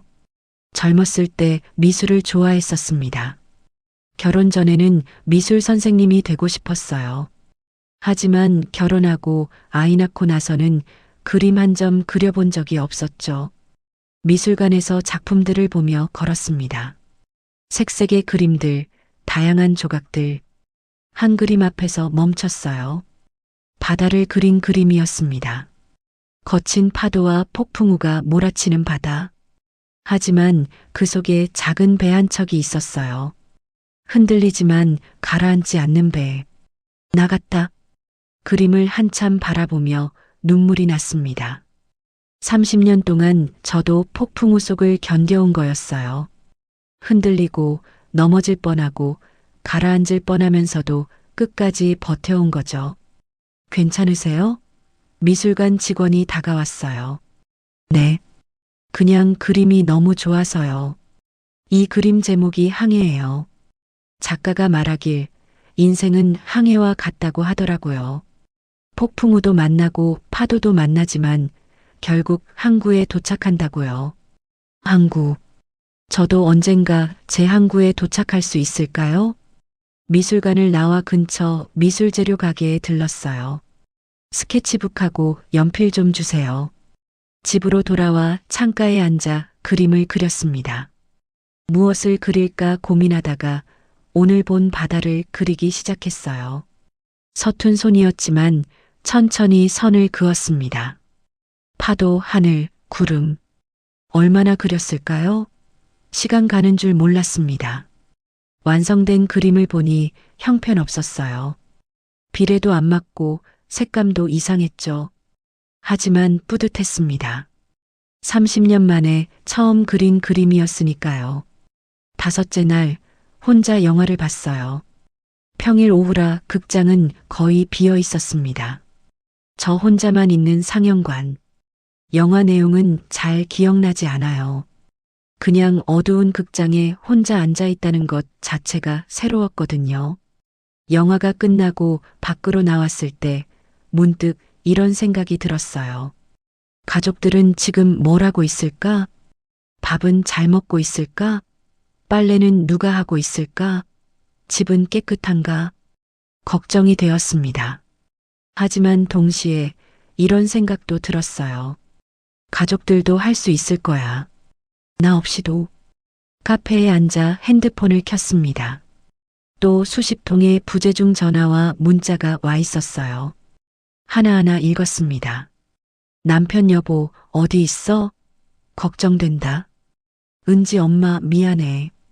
돌아와줘 준호 엄마 사랑해. 마지막 문자에서 눈물이 났어요. 준호가 사랑한다고 말한 건 언제가 마지막이었을까요? 초등학생 때 이후로는 한 번도 말한 적이 없었던 것 같아요. 답장을 보낼까 고민했습니다. 하지만 아직은 아니었어요.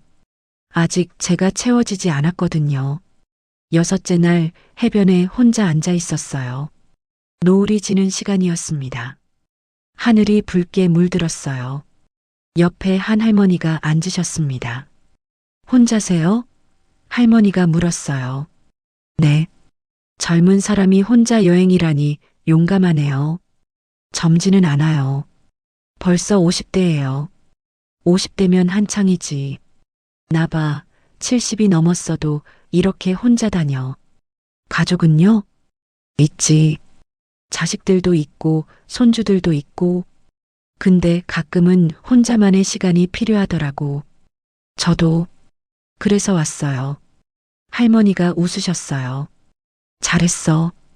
가족 위해서만 사는 게 미덕이라고 생각하는 사람 많은데 그거 아니야. 나 자신이 행복해야 가족도 행복하게 해줄 수 있어. 그 말이 가슴에 와닿았습니다.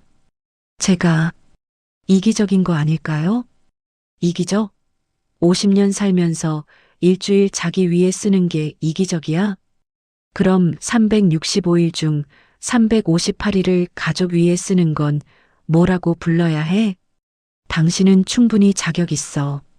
이 시간을 즐겨. 그리고 돌아가서 당당하게 말해. 나도 행복할 권리가 있다고. 할머니는 그렇게 말하고 일어나셨어요. 좋은 시간 보내요. 감사합니다.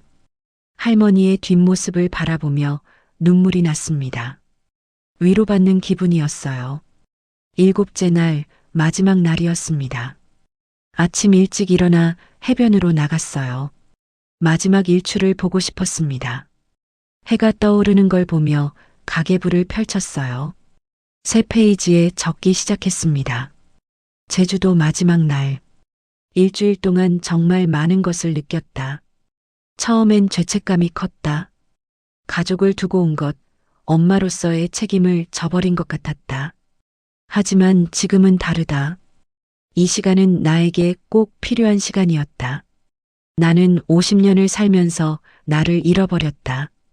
아니, 애초에 나를 알아본 적이 없었는지도 모른다. 항상 누군가의 무언가였으니까. 이번 일주일은 나를 찾는 시간이었다. 나 수진이라는 사람. 바다를 좋아하고 그림 그리는 걸 좋아하고 혼자만의 시간도 즐길 줄 아는 사람. 가족을 사랑하지만 나 자신도 사랑해야 한다는 걸 배웠다. 오늘 집으로 돌아간다. 무섭기도 하고 떨리기도 한다. 가족들이 어떻게 변했을까? 아니, 나는 어떻게 변했을까? 한 가지는 확실하다. 예전의 나로는 돌아가지 않을 것이다. 이제 나는 당당하게 말할 수 있다. 나도 행복할 권리가 있다고. 글을 쓰고 나니 마음이 편안해졌습니다. 숙소로 돌아와 짐을 쌌어요. 일주일 전보다 훨씬 가벼운 마음이었습니다. 공항으로 가는 버스 안에서 창밖을 바라봤어요. 제주의 풍경이 스쳐 지나갔습니다. 다시 올 수 있을까? 아니, 다시 올 거예요. 이번엔 혼자가 아니라 가족과 함께. 하지만 그 전에 혼자만의 시간도 가질 거예요. 1년에 한 번쯤은요. 비행기에 올랐습니다. 창가에 앉아 제주 섬을 내려다봤어요. 점점 작아지는 섬. 고마워, 제주도. 나를 찾게 해줘서. 비행기가 서울로 향했습니다. 집으로 돌아가는 길. 떨렸지만 두렵지는 않았어요. 이제 저는 달라졌으니까요. 1시간 후 김포공항에 도착했습니다. 공항을 빠져나와 택시를 탔어요. 어디 가세요? 집 주소를 말했습니다. 택시가 출발했어요. 창밖 풍경을 보며 생각했습니다. 가족들은 지금 뭘 하고 있을까? 저를 기다리고 있을까? 아니면 화가 나 있을까? 모르겠습니다. 하지만 괜찮아요. 이제 저는 제 목소리를 낼 수 있으니까요. 집 앞에 도착했습니다. 택시비를 내고 내렸어요. 익숙한 우리 집이 보였습니다. 30년을 살았던 집. 심호흡을 했어요. 자, 이제 시작이다. 가방을 들고 현관문 앞에 섰습니다. 초인종을 눌렀어요. 딩동. 문이 열렸습니다. 남편이 서 있었어요.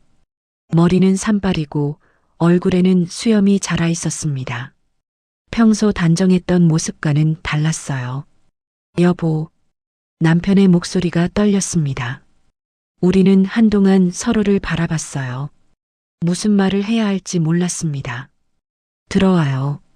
남편이 먼저 말했어요. 현관에 들어서자 낯선 느낌이 들었습니다. 분명 제가 30년 동안 살던 집인데 일주일 만에 이렇게 낯설어질 수 있다니. 거실을 보니 깜짝 놀랐어요. 청소가 되어 있었습니다. 바닥도 닦여 있고 테이블도 정리되어 있었어요. 서툰 흔적이 역력했지만 누군가 열심히 치웠다는 게 보였습니다. 은지, 준호. 남편이 불렀어요. 방문이 열리며 두 아이가 나왔습니다. 엄마. 은지가 달려왔어요. 그리고 저를 꼭 안았습니다. 엄마, 걱정했어요. 은지의 품에서 눈물 냄새가 났어요. 울었나 봅니다. 미안해, 은지야. 준호도 다가왔어요. 엄마.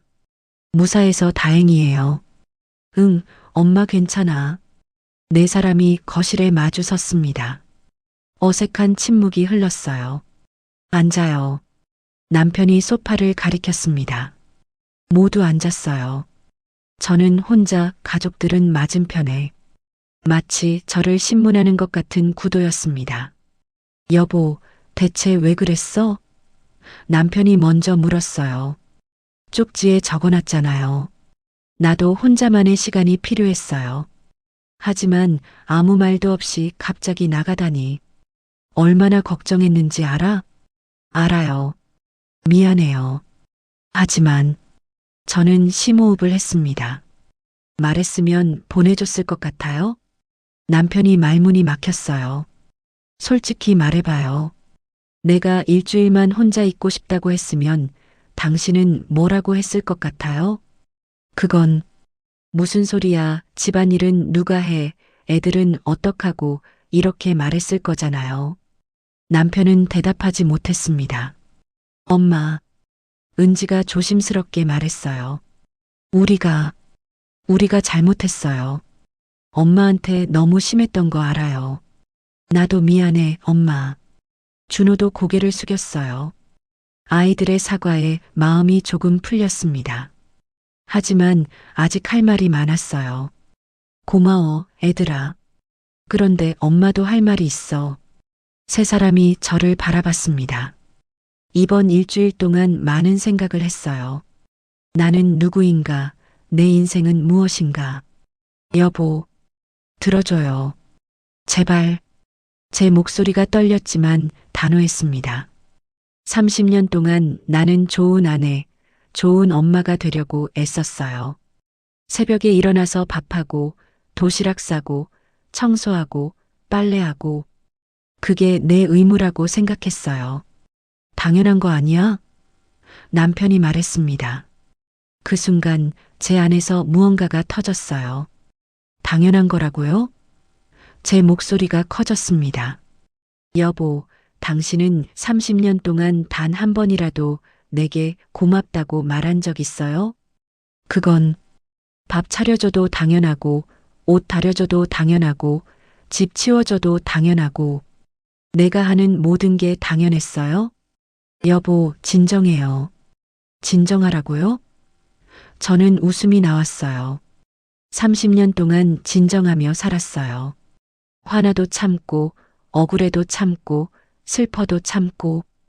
이제는 못 참겠어요. 은지가 눈물을 흘렸습니다. 엄마, 미안해요. 정말 미안해요. 은지야, 너도 마찬가지야. 엄마가 해주는 거 다 당연하게 여겼잖아. 도시락 싸줘도 맛없다고 하고, 옷 챙겨줘도 간섭한다고 하고, 엄마, 준호도 내가 학원비 벌려고 엄마가 얼마나 고생했는지 알아? 파트타임하고 밤늦게까지 일하고. 그런데 너는 단 한 번도 고맙다고 말한 적 없어. 준호가 고개를 떨구었습니다. 죄송해요. 미안하다고 하면 다 되는 거예요? 제 목소리가 또 떨렸습니다. 30년 동안 쌓인 게 일주일 만에 풀릴 것 같아요? 침묵이 흘렀습니다. 남편이 입을 열었어요. 그럼 어떡하길 원하는데? 당신 마음대로 하라고? 마음대로라니요? 저는 남편을 똑바로 봤습니다. 나는 그저 인간으로서 존중받고 싶은 거예요. 가정부가 아니라 동등한 가족으로요. 나는 당신을 존중했어. 정말요? 그럼 왜 나한테 한 번도 오늘 힘들었어? 라고 물어본 적이 없어요? 왜 내가 아파도 참아라고만 했어요? 그건 내가 바빠서. 당신만 바빴어요? 나는 안 바빴다고 생각해요. 하루 24시간 중 나를 위한 시간이 단 1분이라도 있었을 것 같아요? 남편은 대답하지 못했습니다. 이번 일주일 동안 어땠어요? 불편했죠? 힘들었죠? 제가 물었습니다. 그랬어요. 은지가 조용히 대답했어요. 정말 힘들었어요. 엄마가 매일 했던 일들이 이렇게 많은 줄 몰랐어요. 나도. 준호가 말했습니다. 밥 한 번 하는 것도 어려웠어요. 엄마는 어떻게 매일 세 끼를 다 차린 건지. 그래서 깨달았으면 좋겠어요. 이 모든 게 당연한 게 아니라는 걸. 알겠어요, 엄마. 은지가 울며 말했어요. 이제 바뀔게요. 저희가 도울게요.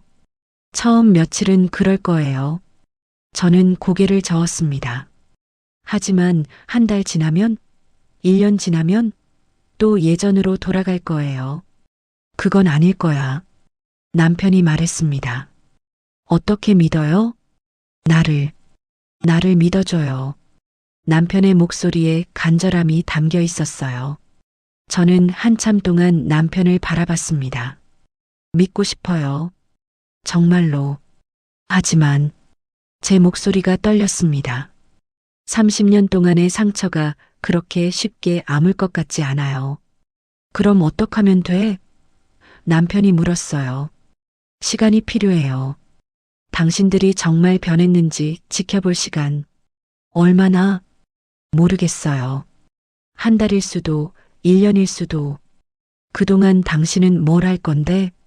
나를 위해 살 거예요. 저는 단호하게 말했습니다. 취미도 찾고, 친구도 만나고, 하고 싶은 것도 하고, 물론 가족도 챙길 거예요. 하지만 예전처럼 나를 희생하지는 않을 거예요. 그건 이기적인 거 아니야? 남편이 말했습니다. 그 말에 저는 웃었어요. 비웃음이었습니다. 이기적이라고요? 50년을 남을 위해 살다가 이제 나를 위해 살겠다는 게 이기적이에요? 그런 뜻이 아니라. 그럼 무슨 뜻이에요?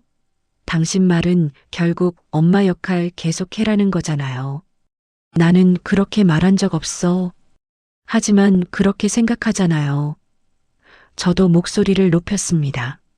순간 집안이 고요해졌어요. 두 아이는 눈물을 흘리며 우리를 바라봤고 남편과 저는 서로를 노려보고 있었습니다. 엄마, 아빠. 은지가 떨리는 목소리로 말했어요. 그만해요. 제발. 하지만 멈출 수 없었어요. 30년 동안 쌓였던 것들이 터져나오고 있었습니다. 당신은 나를 이해하지 못해. 저는 남편에게 말했습니다. 30년 동안 한 번도 이해한 적 없어요. 나도 힘들었어. 남편이 소리쳤습니다. 회사에서 얼마나 고생하는지 알아? 그래요, 힘들었겠죠. 인정해요. 하지만 그게 나를 무시해도 되는 이유가 돼요? 무시한 적 없어. 매일 무시했어요. 내 말은 듣지도 않고, 내 감정은 신경 쓰지도 않고. 과장하지 마. 과장이라고요? 저는 눈물이 났어요. 생일날 기억해요? 아무도 축하해주지 않았죠. 그날 밤 혼자 케이크 먹으며 얼마나 외로웠는지 알아요? 남편의 얼굴이 굳어졌습니다. 그건 미안했어. 미안하다고 다 되는 게 아니에요. 30년 동안 그런 날이 얼마나 많았는지 알아요? 혼자 울고, 혼자 참고, 혼자 견딘 날들이. 엄마, 준호가 울먹였습니다. 정말 몰랐어요. 엄마가 그렇게 힘들었는지. 너희가 몰랐던 게 아니야. 저는 고개를 저었습니다. 알려고 하지 않았던 거지. 엄마니까 당연히 행복할 거라고 가족 위해 희생하는 게 당연하다고 생각한 거야. 미안해요, 엄마. 정말 미안해요. 은지가 흐느꼈습니다. 저도 눈물이 멈추지 않았어요. 하지만 그만둘 수 없었습니다. 너희를 사랑해. 정말 사랑해. 하지만 제 목소리가 떨렸습니다. 사랑한다고 해서 나를 잃어버려도 되는 건 아니야. 그럼 어떡하면 돼요? 은지가 울며 물었어요. 뭘 하면 엄마가 다시 예전처럼. 예전처럼은 안 돼. 저는 단호하게 말했습니다. 나는 더 이상 예전의 엄마가 아니야. 그 말에 가족들이 얼어붙었어요. 무슨 소리야?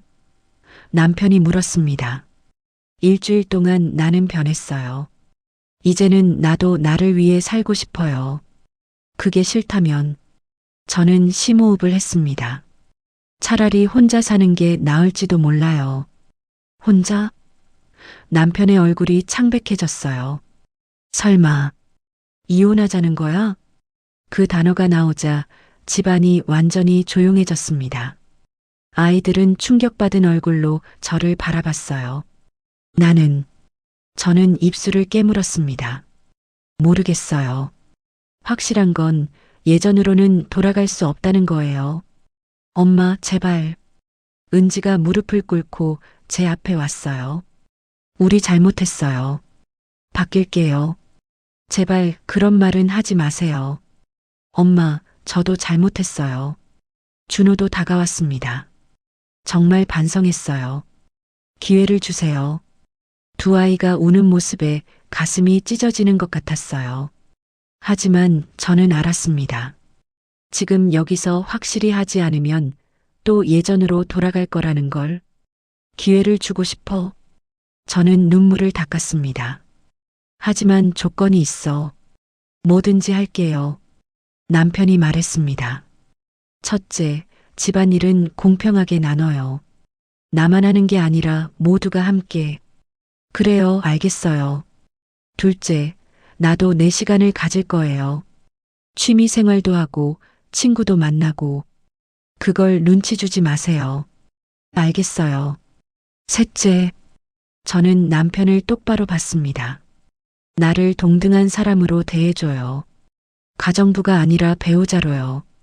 남편은 한동안 저를 바라보다가 고개를 끄덕였습니다. 알겠어요. 약속할게요. 정말 지킬 수 있어요? 지킬게요. 아니, 지키도록 노력할게요. 노력이 아니라 실천해야 해요. 실천할게요. 저는 가족들을 돌아봤습니다. 세 사람 모두 진심으로 후회하는 표정이었어요. 한 번만 더 믿어볼게요. 저는 천천히 말했습니다. 하지만 다시 예전으로 돌아간다면 그때는 정말 끝이에요. 그런 일 없을 거예요, 엄마. 은지가 말했습니다. 우리 정말 바뀔게요. 준호도 다짐했어요. 남편도 고개를 끄덕였습니다. 당신을 제대로 대할게요. 저는 소파에 앉아 한숨을 쉬었어요. 온몸에 힘이 빠지는 것 같았습니다. 피곤해요. 저는 작게 말했습니다. 방에 가서 좀 쉴게요. 엄마, 밥은요? 은지가 물었어요. 배고프지 않아. 나중에 먹을게. 방으로 들어가 문을 닫았습니다. 침대에 쓰러지듯 누웠어요. 눈물이 또 났습니다. 하지만 이번엔 조금 다른 눈물이었어요. 두려움도 있었고, 후회도 있었고, 희망도 있었습니다. 잘한 걸까? 너무 심하게 말한 건 아닐까? 정말 달라질까? 온갖 생각이 머릿속을 스쳤어요. 하지만 한 가지는 확실했습니다. 이제 저는 더 이상 투명 인간이 아니라는 것, 제 목소리를 낸다는 것, 그게 무섭기도 했지만 동시에 후련하기도 했습니다. 문 밖에서 작은 소리가 들렸어요. 가족들이 조용히 이야기하는 소리였습니다. 우리 정말 잘못했어. 남편의 목소리. 엄마한테 너무 미안해. 은지의 목소리. 나도. 이제 제대로 해야겠어. 준호의 목소리. 그 소리를 들으며 저는 조금 안심이 되었어요. 적어도 그들은 반성하고 있었습니다. 변화의 시작점에 서 있었어요. 앞으로 어떻게 될지는 모르겠지만 적어도 예전보다는 나아질 거라는 희망이 생겼습니다. 저는 눈을 감았어요. 피곤했지만 마음은 조금 가벼웠습니다. 폭풍은 지나갔습니다. 이제 조금씩 천천히 다시 시작하면 되는 거였어요. 그날 이후 한 달이 지났습니다. 처음 일주일은 어색했어요. 가족들이 집안일을 도우려고 했지만 서툴렀고 저도 그들을 믿지 못했습니다. 엄마, 설거지 제가 할게요. 은지가 말했을 때도 저는 의심스러운 눈빛으로 봤어요. 며칠이나 갈까? 하지만 은지는 계속했습니다. 매일 저녁 설거지를 맡았어요. 처음엔 그릇을 깨뜨리기도 하고 기름기가 남아있기도 했지만 점점 나아졌습니다. 준호도 변했어요. 학교 갔다 와서 자기 방 청소를 스스로 했습니다. 빨래도 직접 세탁기에 돌렸고요. 엄마, 이거 어떻게 하는 거예요? 처음엔 물어보는 게 많았지만 점점 혼자서도 할 수 있게 되었습니다. 남편은 가장 힘들어했어요. 여보, 밥 좀 같이 하자. 제가 말했을 때 남편은 당황한 얼굴이었습니다. 나는 요리를 못하는데 배우면 돼요. 나도 처음엔 못했어요. 하지만 하기 싫으면 다른 걸 해요. 빨래든 청소든. 남편은 한숨을 쉬며 부엌에 섰어요. 서툰 손으로 양파를 썰었는데 눈물을 흘렸습니다. 이게 왜 이렇게 어려워? 남편이 중얼거렸어요. 저는 웃음이 나왔습니다. 30년 동안 내가 매일 했던 거예요. 남편이 저를 돌아봤어요. 정말 대단한 거였구나. 그 말에 제 가슴이 따뜻해졌습니다. 두 번째 주 저는 약속대로 제 시간을 갖기 시작했어요. 화요일 오후 동네 문화센터에서 하는 미술 수업에 등록했습니다. 집에 늦을 거예요. 나가기 전에 가족들에게 말했어요. 다녀와요, 엄마. 은지가 웃으며 말했습니다. 저녁은 제가 준비할게요. 남편이 말했어요. 처음엔 믿기지 않았지만 문을 나섰습니다. 미술 수업은 즐거웠어요. 같은 나이 또래의 사람들이 많았고 다들 제2의 인생을 찾는 분들이었습니다. 저도 아이들 다 키우고 나서 시작했어요. 옆자리 아주머니가 말했어요. 그래요? 용기가 나네요. 당연하죠. 우리도 살 권리가 있잖아요. 그 말이 가슴에 와닿았어요. 수업을 마치고 집에 돌아왔을 때 6시였습니다. 현관문을 열자 음식 타는 냄새가 났어요. 여보, 부엌으로 달려갔습니다. 남편이 당황한 얼굴로 서 있었어요. 냄비에서 검은 연기가 피어올랐습니다. 미안해. 불 조절을 잘못했어. 괜찮아요. 처음이니까. 저는 웃으며 말했습니다. 같이 다시 만들어요. 함께 부엌에 서서 요리를 했어요. 30년 만에 처음이었습니다. 남편의 서툰 손놀림을 보며 저는 깨달았어요. 이 사람도 처음인 거였구나. 이렇게 하는 거예요. 제가 가르쳐 줬어요. 알겠어. 남편이 집중해서 따라했습니다. 완성된 저녁은 완벽하지 않았어요. 간도 좀 세고 모양도 엉망이었죠. 하지만 식탁에 앉아 함께 먹는 그 밥이 너무 맛있었습니다. 맛있다, 여보. 제가 말했어요. 정말? 남편이 놀란 얼굴로 물었습니다. 응, 우리가 함께 만들었으니까. 남편이 환하게 웃었어요. 그 웃음이 오랜만이었습니다. 세 번째 주 시험이 찾아왔어요. 제가 감기에 걸렸습니다. 열이 나고 몸이 아팠어요. 평소 같으면 아파도 참고 집안일을 했을 텐데 이번엔 솔직하게 말했습니다. 나 좀 아파. 오늘은 쉬어야 할 것 같아. 엄마 괜찮아요? 은지가 걱정스럽게 물었어요. 약 먹고 자면 나을 거야. 그럼 오늘은 저희가 다 할게요. 준호가 말했습니다. 정말? 네. 걱정 마세요. 저는 방에 누웠어요. 몸은 아팠지만 마음은 편안했습니다. 거실에서 가족들의 소리가 들렸어요. 은지, 밥은 어떻게 하는 거야? 엄마가 메모해 놓으신 거 있어. 여기 봐.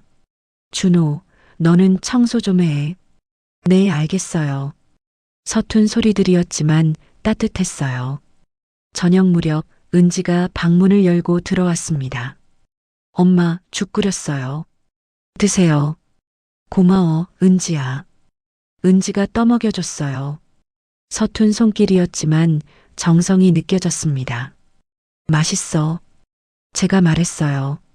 정말요? 처음 끓여봤는데. 엄마가 아플 때 이렇게 챙겨줘서 고마워. 은지의 눈에 눈물이 맺혔어요. 엄마가 항상 우리 아플 때 이렇게 해줬잖아요. 이제야 알았어요. 얼마나 힘든 일인지. 힘들지만 보람 있지? 네. 엄마가 좋아하시니까 제가 더 기뻐요. 그날 밤 저는 행복했습니다. 아파서가 아니라 가족들이 정말 변하고 있다는 걸 느꼈으니까요. 네 번째 주 가장 큰 사건이 일어났습니다. 토요일 오후 친구들과 약속이 있었어요. 20년 만에 만나는 친구들이었습니다. 여보, 나 오늘 친구들 만나고 늦을 거예요. 제가 말했어요. 그래, 몇 시에 와? 남편이 물었습니다. 잘 모르겠어요. 밤 늦을 수도 있어요. 저녁은? 밖에서 먹을게요. 순간 남편의 얼굴이 굳었어요. 예전 같으면 가족 놔두고 어디 가냐고 했을 겁니다. 하지만 이번엔 달랐어요. 그래, 잘 다녀와. 조심히. 정말 괜찮아요? 응. 우리끼리 먹으면 되지. 그 말에 제 가슴이 뭉클했습니다. 친구들을 만났어요.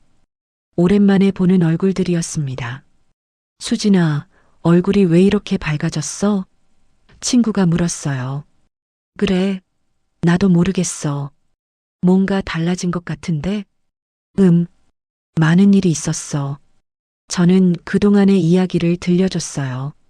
제주도 여행, 가족들과의 대화, 그리고 변화. 친구들이 놀란 얼굴로 들었습니다. 와, 대단하다. 나도 그럴 용기가 있을까? 용기라기보다는 더 이상 참을 수 없었던 거야. 그래도 잘했어. 가족들이 변하고 있다니 다행이다. 아직은 시작 단계야. 완전히 믿을 수는 없어. 그래도 변화가 있다는 게 중요하지. 친구들과 이야기하며 웃고 떠들었어요. 20년 동안 잊고 있던 나를 되찾는 기분이었습니다. 밤 10시가 넘어 집에 도착했어요. 문을 열자 거실 불이 켜져 있었습니다. 세 사람이 소파에 앉아 TV를 보고 있었어요. 다녀왔어요. 제가 말했습니다. 엄마. 은지가 환하게 웃었어요. 재밌었어요? 응, 오랜만에 친구들 만나니까 좋더라. 배고프지 않아요? 우리 김밥 시켜 먹었는데 남은 거 있어요. 괜찮아. 밖에서 먹었어. 남편이 일어났어요. 여보, 이리 와봐. 부엌으로 갔더니 테이블이 깨끗했어요. 설거지도 다 되어 있었습니다. 우리끼리 다 했어. 남편이 자랑스럽게 말했어요. 정말? 응. 처음엔 좀 헷갈렸는데 은지가 도와줘서 했어. 제 눈에 눈물이 맺혔어요. 고마워요. 뭐가 고마워? 당연한 거지. 그 말이 가장 기뻤습니다. 당연한 거. 예전엔 제가 하는 게 당연했지만 이제는 함께 하는 게 당연해진 거예요. 5번째 주 월요일 결정적인 순간이 찾아왔습니다.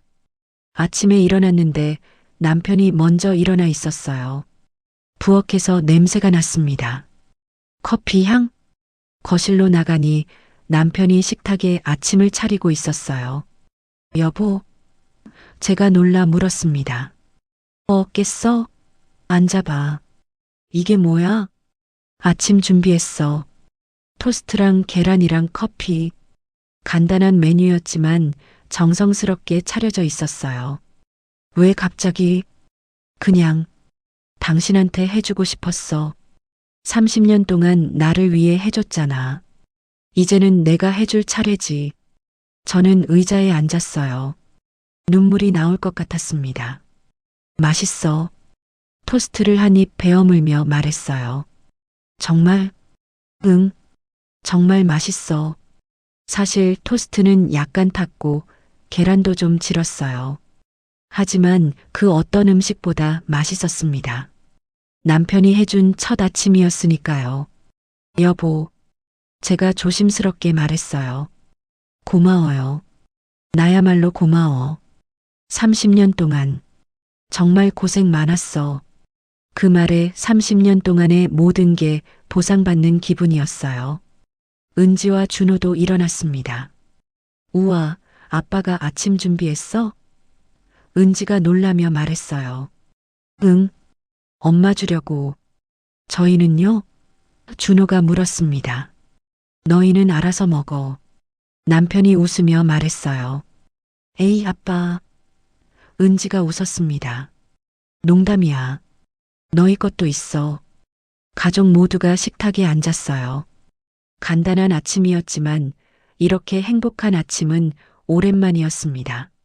엄마, 준호가 입을 열었어요. 할 말이 있어요. 응?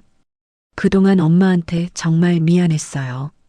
저 이제 대학생 되면 아르바이트해서 용돈 드릴게요. 그리고 집안일도 계속 도울게요. 나도. 은지가 말했어요. 엄마, 저도 취직하면 엄마 하고 싶은 거 다 하게 해드릴게요. 제 눈에서 눈물이 흘러내렸어요. 애들아, 엄마 울지 마요. 은지가 제 손을 잡았어요. 우리가 엄마 행복하게 해줄게요. 여보, 남편도 제 손을 잡았습니다. 나도 바뀔게. 아니, 이미 바뀌고 있어. 당신이 행복한 게 나도 행복한 거야. 가족 넷이 손을 잡고 앉아 있었어요. 30년 만에 처음 느끼는 온기였습니다. 사랑해요. 다들. 제가 말했어요. 우리도 사랑해요, 엄마. 아이들이 대답했습니다. 나도 사랑해, 여보. 남편이 말했어요. 그 순간 저는 깨달았습니다. 가족이란 완벽한 게 아니라는 걸. 때로는 부딪히고 다투고 상처받지만 결국 함께 성장하는 거라는 걸. 그리고 그 과정에서 가장 중요한 건 서로를 있는 그대로 존중하는 거라는 걸. 오후에 저는 가계부를 펼쳤습니다. 마지막 빈 페이지에 천천히 적었어요. 한 달이 지났다. 가족들이 정말 변하고 있다. 완벽하지는 않지만 노력하고 있다. 그리고 나도 변했다. 더 이상 참지 않는다. 내 목소리를 낸다. 나를 위한 시간을 갖는다. 처음엔 이기적인 것 같아서 죄책감이 들었다. 하지만 이제 안다. 나를 사랑하는 게 가족을 사랑하는 첫 번째 단계라는 걸. 가족을 위해 희생하는 것도 사랑이지만 나 자신을 지키는 것도 사랑이다. 앞으로도 힘든 날이 올 것이다. 완벽한 가족은 없으니까. 하지만 괜찮다. 우리는 함께 배워가고 있으니까. 오늘 남편이 처음으로 내게 아침을 차려줬다. 아이들이 처음으로 미안하다고 진심으로 말했다. 30년 만에 처음으로 나는 엄마가 아닌 나로 살고 있다. 그리고 행복하다. 글을 쓰고 가계부를 덮었습니다. 창밖을 보니 해가 지고 있었어요. 아름다운 노을이었습니다. 여보, 나와봐. 남편이 베란다에서 불렀어요. 나가보니 가족들이 모두 있었습니다. 노을 좀 봐. 진짜 예쁘다. 은지가 말했어요. 네 사람이 나란히 서서 노을을 봤어요. 엄마, 행복해요? 준호가 물었습니다. 응. 제가 웃으며 대답했어요. 정말 행복해. 나도. 은지가 말했어요. 나도. 준호가 말했어요. 나도. 남편이 제 손을 꼭 잡으며 말했어요. 노을빛이 우리 가족을 비췄습니다. 완벽하지 않지만 그래서 더 아름다운 우리 가족. 30년 동안 잃어버렸던 나를 찾았고 30년 동안 당연하게 여겼던 것들의 소중함을 깨달았습니다. 이제 시작입니다. 진짜 우리 가족의 시작. 3개월 후 새벽 6시 저는 눈을 떴습니다. 예전처럼 알람이 울리기 전에 일어나는 습관은 여전했어요. 하지만 이제는 다릅니다. 부랴부랴 부엌으로 뛰어가지 않아도 되니까요. 침대에 누운 채로 천장을 바라봤어요. 창문 틈새로 새어 들어오는 아침 햇살이 따뜻했습니다. 오늘은 무엇을 할까? 예전에는 오늘도 어제와 똑같은 하루겠지 하고 체념했다면 이제는 기대가 됩니다. 천천히 일어나 거실로 나왔어요. 그런데 부엌에서 소리가 났습니다. 여보. 제가 부엌 문을 열었어요. 남편이 앞치마를 두르고 계란을 풀고 있었습니다. 3개월 전만 해도 상상도 못했던 모습이에요. 깼어? 아침 준비하려고. 남편이 환하게 웃었어요. 이른데 왜 벌써? 당신 오늘 전시회 준비 있잖아. 내가 아침 차릴게.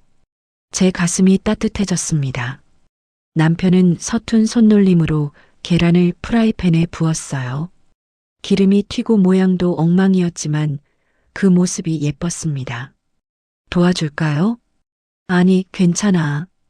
이제 좀 익숙해졌어. 식탁에 앉아 남편이 만든 아침을 기다렸어요. 토스트는 약간 탔고 계란은 한쪽이 덜 익었지만 맛있었습니다. 맛있어요. 제가 말했어요. 정말? 남편이 어린아이처럼 기뻐했습니다. 응. 당신이 해줘서 더 맛있어. 함께 아침을 먹으며 오늘 일정을 이야기했어요. 오늘 전시회 리허설 몇 시야? 남편이 물었습니다. 오후 2시. 그 전에 미술관 가서 작품 설치해야 해. 내가 도와줄까? 괜찮아요. 선생님이랑 친구들이 도와주기로 했어요. 그래. 그럼 저녁에는 우리 외식할까? 축하하는 의미로. 좋아요. 예전 같으면 외식? 집에서 해먹으면 되지라고 했을 남편이었어요. 이제는 제 일정을 먼저 생각해주고 함께 축하해주려고 합니다. 은지가 방에서 나왔어요. 엄마, 아빠, 좋은 아침. 은지가 밝게 인사했습니다. 은지야. 오늘 출근 아니었어? 오늘 오후 출근이에요. 그래서 엄마 전시회 준비 도우러 가려고요. 은지는 한 달 전에 취직했어요. 광고회사 디자이너로요. 면접 보던 날이 생각났습니다. 고마워, 은지야. 당연하죠. 엄마 전시회인데. 준호도 나왔어요. 요즘 준호는 많이 밝아졌습니다. 성적도 올랐고 표정도 환해졌어요. 엄마, 나도 갈 거예요. 학교 끝나고 바로 갈게요. 수능 준비 바쁠 텐데 괜찮아? 엄마 첫 전시회인데 당연히 가야죠. 가족 모두가 제 일을 응원해주고 있었어요. 아침을 먹고 설거지는 은지가 했습니다. 남편은 쓰레기를 버리러 나갔고요. 저는 방에 들어가 전시회 준비물을 챙겼어요. 옷장을 열고 오늘 입을 옷을 골랐습니다. 예전에는 늘 편한 옷만 입었는데 요즘은 다릅니다. 제가 좋아하는 스타일로 입어요. 거울 앞에 섰어요. 화장도 예전보다 신경 써서 했습니다. 거울 속 제 모습이 달라 보였어요. 3개월 전보다 훨씬 밝고 생기 있었습니다. 나 예뻐졌네? 스스로 생각해도 웃음이 났어요. 오전 10시 미술관에 도착했습니다. 수진 씨, 선생님이 반갑게 맞아주셨어요. 안녕하세요, 선생님. 오늘 떨리죠? 네, 많이요. 잘하실 거예요. 작품 정말 좋았어요. 함께 전시 공간을 준비했어요. 제 그림을 벽에 거는 순간 가슴이 벅차올랐습니다. 제 그림이 이렇게 전시되다니. 작품 제목은 항해였어요. 거친 바다를 헤쳐나가는 배를 그린 그림이었습니다. 폭풍 우 속이지만 배는 당당했어요. 수평선 너머로 희망의 빛이 비치고 있었죠. 이 배가 나구나. 혼잣말을 하며 그림을 바라봤어요. 30년 동안 거친 파도와 싸워온 제 인생. 넘어질 뻔했지만 결국 이겨낸 제 모습. 은지가 와서 제 옆에 섰습니다. 엄마, 그림 정말 멋있어요. 그치? 엄마도 그리면서 놀랐어. 이게 엄마 인생이에요? 응. 힘들었지만 포기하지 않은 거지. 존경해요, 엄마. 은지가 저를 꼭 안았어요. 딸의 품에서 행복했습니다. 오후 2시 리허설이 시작됐어요. 다른 작가들도 와서 작품을 소개했습니다.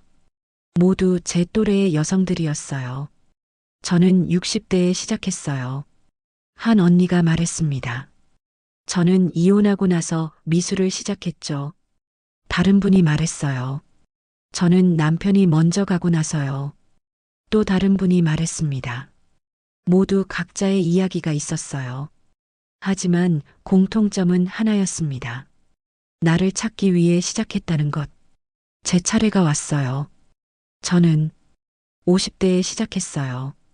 떨리는 목소리로 말했습니다. 30년 동안 엄마로, 아내로만 살다가 어느 날 깨달았어요. 나도 나로 살고 싶다고요. 어떻게 시작하셨어요? 누군가 물었어요. 용기를 냈어요. 일주일 동안 혼자만의 시간을 가졌죠. 가족들을 두고 떠나는 게 무서웠지만 그 일주일이 제 인생을 바꿨어요. 가족들 반응은 어땠어요? 처음엔 힘들었어요. 하지만 솔직하게 제 마음을 이야기했고 가족들도 변하기 시작했죠. 지금은요? 지금은 저는 미소 지었습니다. 정말 행복해요. 가족도 사랑하고 저 자신도 사랑할 수 있게 됐어요.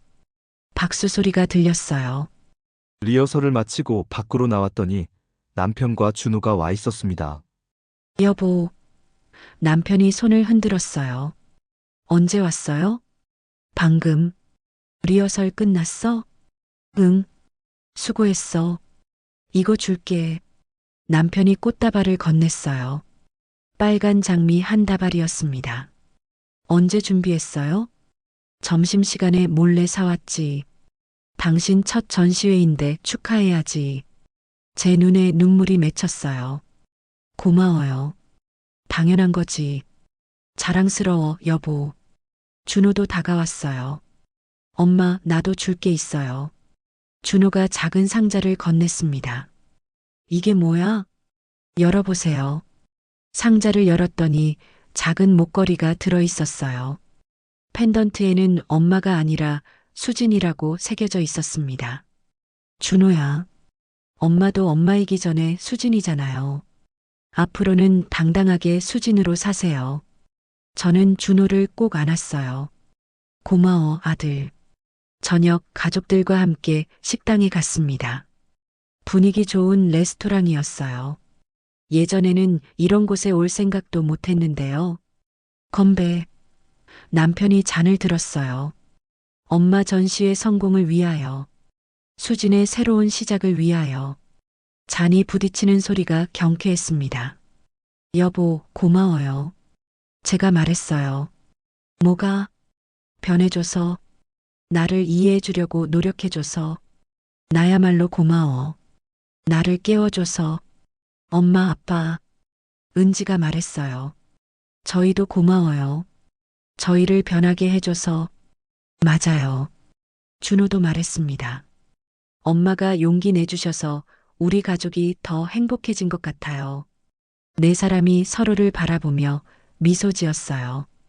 완벽하지 않지만 그래서 더 아름다운 우리 가족이었습니다. 집으로 돌아와 방에 들어갔어요. 서랍에서 가계부를 꺼냈습니다. 30년을 함께한 가계부. 마지막 페이지를 펼쳤어요. 펜을 들어 천천히 적기 시작했습니다. 3개월이 지났다. 돌이켜보면 제주도행 비행기를 탄 그날이 제 인생의 전환점이었다. 무서웠다. 가족을 두고 떠나는 것이, 엄마 역할을 내려놓는 것이. 하지만 그 일주일이 나를 구했다. 나를 찾게 해줬다. 가족들도 변했다. 남편은 이제 함께 요리하고 함께 청소한다. 아이들은 스스로 챙기고 나를 배려한다. 완벽하지는 않다. 여전히 서툴고 가끔 옛날로 돌아가려고 할 때도 있다. 하지만 괜찮다. 중요한 건 완벽함이 아니라 노력이니까. 함께 성장해 가는 거니까. 오늘 나는 첫 전시회를 열었다. 50대에 시작한 미술이 이렇게 결실을 맺다니. 남편이 꽃다발을 사왔고 아들이 목걸이를 선물했고 딸이 자랑스럽다고 말했다. 30년 동안 기다려온 말들이었다. 이제 나는 안다. 가족을 사랑하는 것과 나를 사랑하는 것은 다른 게 아니라는 것을. 엄마로 사는 것과 나로 사는 것은 함께 할 수 있다는 것을. 희생이 아니라 균형이 중요하다는 것을. 혹시 이 글을 읽는 누군가가 있다면 지금 힘든 시간을 보내고 있는 엄마들에게, 아내들에게, 며느리들에게 말해주고 싶다. 당신도 행복할 자격이 있다고. 당신도 꿈꿀 권리가 있다고. 당신도 나로 살 수 있다고. 참는 것만이 미덕이 아니다. 무조건적인 희생이 사랑이 아니다. 진정한 사랑은 서로를 존중하는 것이다. 진정한 가족은 함께 성장하는 것이다. 50대에 시작해도 늦지 않았다. 아니, 언제 시작해도 늦지 않다. 지금 이 순간이 가장 빠른 시간이니까. 용기를 내라. 당신의 인생은 당신의 것이다. 수진 50세, 엄마이자 화가. 글을 쓰고 가계부를 덮었습니다. 30년의 기록이 끝났어요. 하지만 동시에 새로운 시작이기도 했습니다.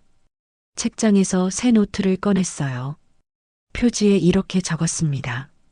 수진의 꿈 노트 2025년부터 첫 페이지를 펼쳐 적기 시작했어요. 하고 싶은 것들. 1년에 한 번 혼자 여행하기. 미술 전시회 정기적으로 열기. 미술 선생님 자격증 따기. 작은 갤러리 카페 창업하기. 가족과 함께 해외여행 가기. 친구들과 매달 만나기. 책 쓰기 제목 50대, 나를 찾다. 봉사활동 시작하기. 요가 배우기. 매일 나를 위한 시간 1시간 갖기. 목록을 적으며 웃음이 났어요. 예전에는 상상도 못했던 일들이었는데 이제는 할 수 있을 것 같았습니다. 남편이 방에 들어왔어요. 여보, 앉아? 응, 내일 준비하고 있어. 내일이 드디어 전시회 오픈이네. 떨려. 잘할 거야. 당신은 이미 충분히 용감하니까. 남편이 제 옆에 앉았어요. 여보, 제가 남편을 돌아봤습니다. 응? 행복해요. 나도. 정말로 고마워요. 나를 이해하려고 노력해줘서. 나야말로 고마워. 30년 동안 당신이 얼마나 힘들었는지 이제라도 알게 돼서. 앞으로는 더 잘할게. 알아요. 당신 정말 많이 변했어요. 당신도 더 밝아지고 더 행복해 보여. 두 사람은 손을 잡고 앉아 있었어요.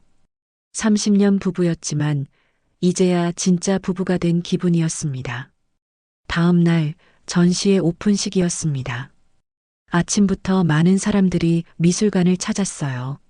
와, 이 그림 정말 좋은데요? 이분 50대에 시작하셨대요. 대단하시네요. 저도 용기가 나는데요.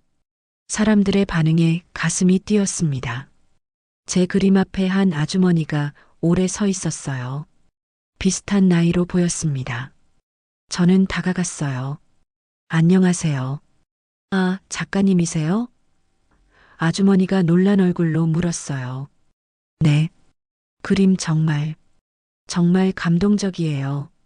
아주머니의 눈에 눈물이 맺혔습니다. 고맙습니다. 저도 30년 동안 엄마로만 살았거든요. 이 그림을 보니까 제 모습 같아서 그러셨군요. 용기 내셨다는 게 정말 대단해요. 저는 아직도 무서워서 늦지 않았어요. 제가 아주머니의 손을 잡았습니다. 지금이라도 시작하세요. 정말 할 수 있을까요? 할 수 있어요. 저도 했으니까요. 아주머니는 한참 동안 울었어요. 그리고 제게 깊이 고개를 숙였습니다. 고맙습니다. 용기를 주셔서. 그 모습을 보며 저도 눈물이 났어요. 제 이야기가, 제 그림이 누군가에게 용기가 된다니. 오후 가족들이 모두 왔습니다. 남편 은지, 준호, 그리고 시어머니까지 오셨어요. 며느리, 그림 잘 그렸네. 시어머니가 처음으로 칭찬하셨어요. 고맙습니다, 어머니. 내가 너무 며느리한테 무심했던 것 같구나. 미안하다. 시어머니의 사과에 제 가슴이 뭉클했습니다. 괜찮아요, 어머니. 앞으로는 더 잘할게. 며느리도 자기 인생 살아야지. 고맙습니다. 온 가족이 제 그림 앞에 섰어요. 엄마 자랑스러워요. 은지가 말했습니다. 나도. 준호가 말했어요. 나도. 남편이 제 손을 꼭 잡았습니다. 사진을 찍었어요. 제 그림을 배경으로 온 가족이 함께. 그 사진 속에서 저는 정말 행복해 보였습니다. 엄마로서가 아니라 수진으로서 웃고 있는 제 모습이었어요. 저녁 전시회를 마치고 집으로 돌아왔습니다. 소파에 앉아 오늘 하루를 되돌아봤어요. 남편이 따뜻한 차를 가져왔습니다. 수고했어, 여보. 고마워요. 함께 차를 마시며 창밖을 봤어요. 별이 빛나고 있었습니다. 여보, 제가 남편을 불렀어요. 응? 나 행복해요. 정말로. 나도. 우리 이제 진짜 행복하게 살 수 있을 것 같아. 응? 완벽하지는 않겠지만. 완벽할 필요 없어. 함께 노력하면 되니까. 두 사람은 서로를 바라보며 미소 지었어요. 그날 밤 잠들기 전에 마지막으로 일기를 썼습니다. 오늘 내 첫 전시회가 열렸다. 50년을 살았고 30년을 엄마로 살았다. 그 30년이 헛되지 않았다. 가족을 사랑했고 최선을 다했다. 하지만 나를 잃어버렸었다. 어느 날 용기를 냈다. 무서웠지만 떠났다. 그리고 돌아왔을 때 나는 달라져 있었다. 가족도 달라졌다. 이제 우리는 서로를 존중한다. 함께 집안일을 하고 함께 꿈을 응원한다. 완벽하지 않다. 여전히 배워가는 중이다. 하지만 괜찮다. 우리는 함께 성장하고 있으니까. 오늘 한 아주머니가 울면서 고맙다고 했다. 내 이야기가 용기가 됐다고. 그때 깨달았다. 내가 변하면 세상도 변한다는 것을. 작은 용기가 큰 변화를 만든다는 것을. 혹시 이 글을 읽는 당신이 있다면, 지금 힘들어하는 당신이 있다면 말해주고 싶다. 당신도 할 수 있다고. 당신도 행복할 자격이 있다고. 당신도 꿈꿀 권리가 있다고. 절대 늦지 않았다. 지금 이 순간이 가장 빠른 시간이다. 용기를 내라. 첫걸음을 떼라. 당신의 인생은 당신의 것이다. 나는 50세에 시작했다. 그리고 지금 가장 행복하다. 당신도 할 수 있다. 파이팅. 수진, 화가이자 엄마, 그리고 나. 글을 쓰고 노트를 덮었습니다. 불을 끄고 누웠어요. 옆에서 남편이 자고 있었습니다. 저는 남편의 손을 조용히 잡았어요. 고마워요, 여보. 함께 변해줘서. 남편은 자면서도 제 손을 꼭 쥐었습니다. 창밖의 별을 바라보며 눈을 감았어요. 내일도 좋은 날이 될 거예요. 왜냐하면 이제 저는 진짜 나로 살고 있으니까요. 가족도 사랑하고 나 자신도 사랑하면서 이것이 진정한 행복입니다. 이것이 제가 50년을 살아 찾은 답입니다. 당신도 할 수 있습니다. 당신도 행복할 자격이 있습니다. 당신도 나로 살 수 있습니다. 지금 시작하세요. 당신의 행복을 위해, 당신의 꿈을 위해, 당신의 인생을 위해. 파이팅!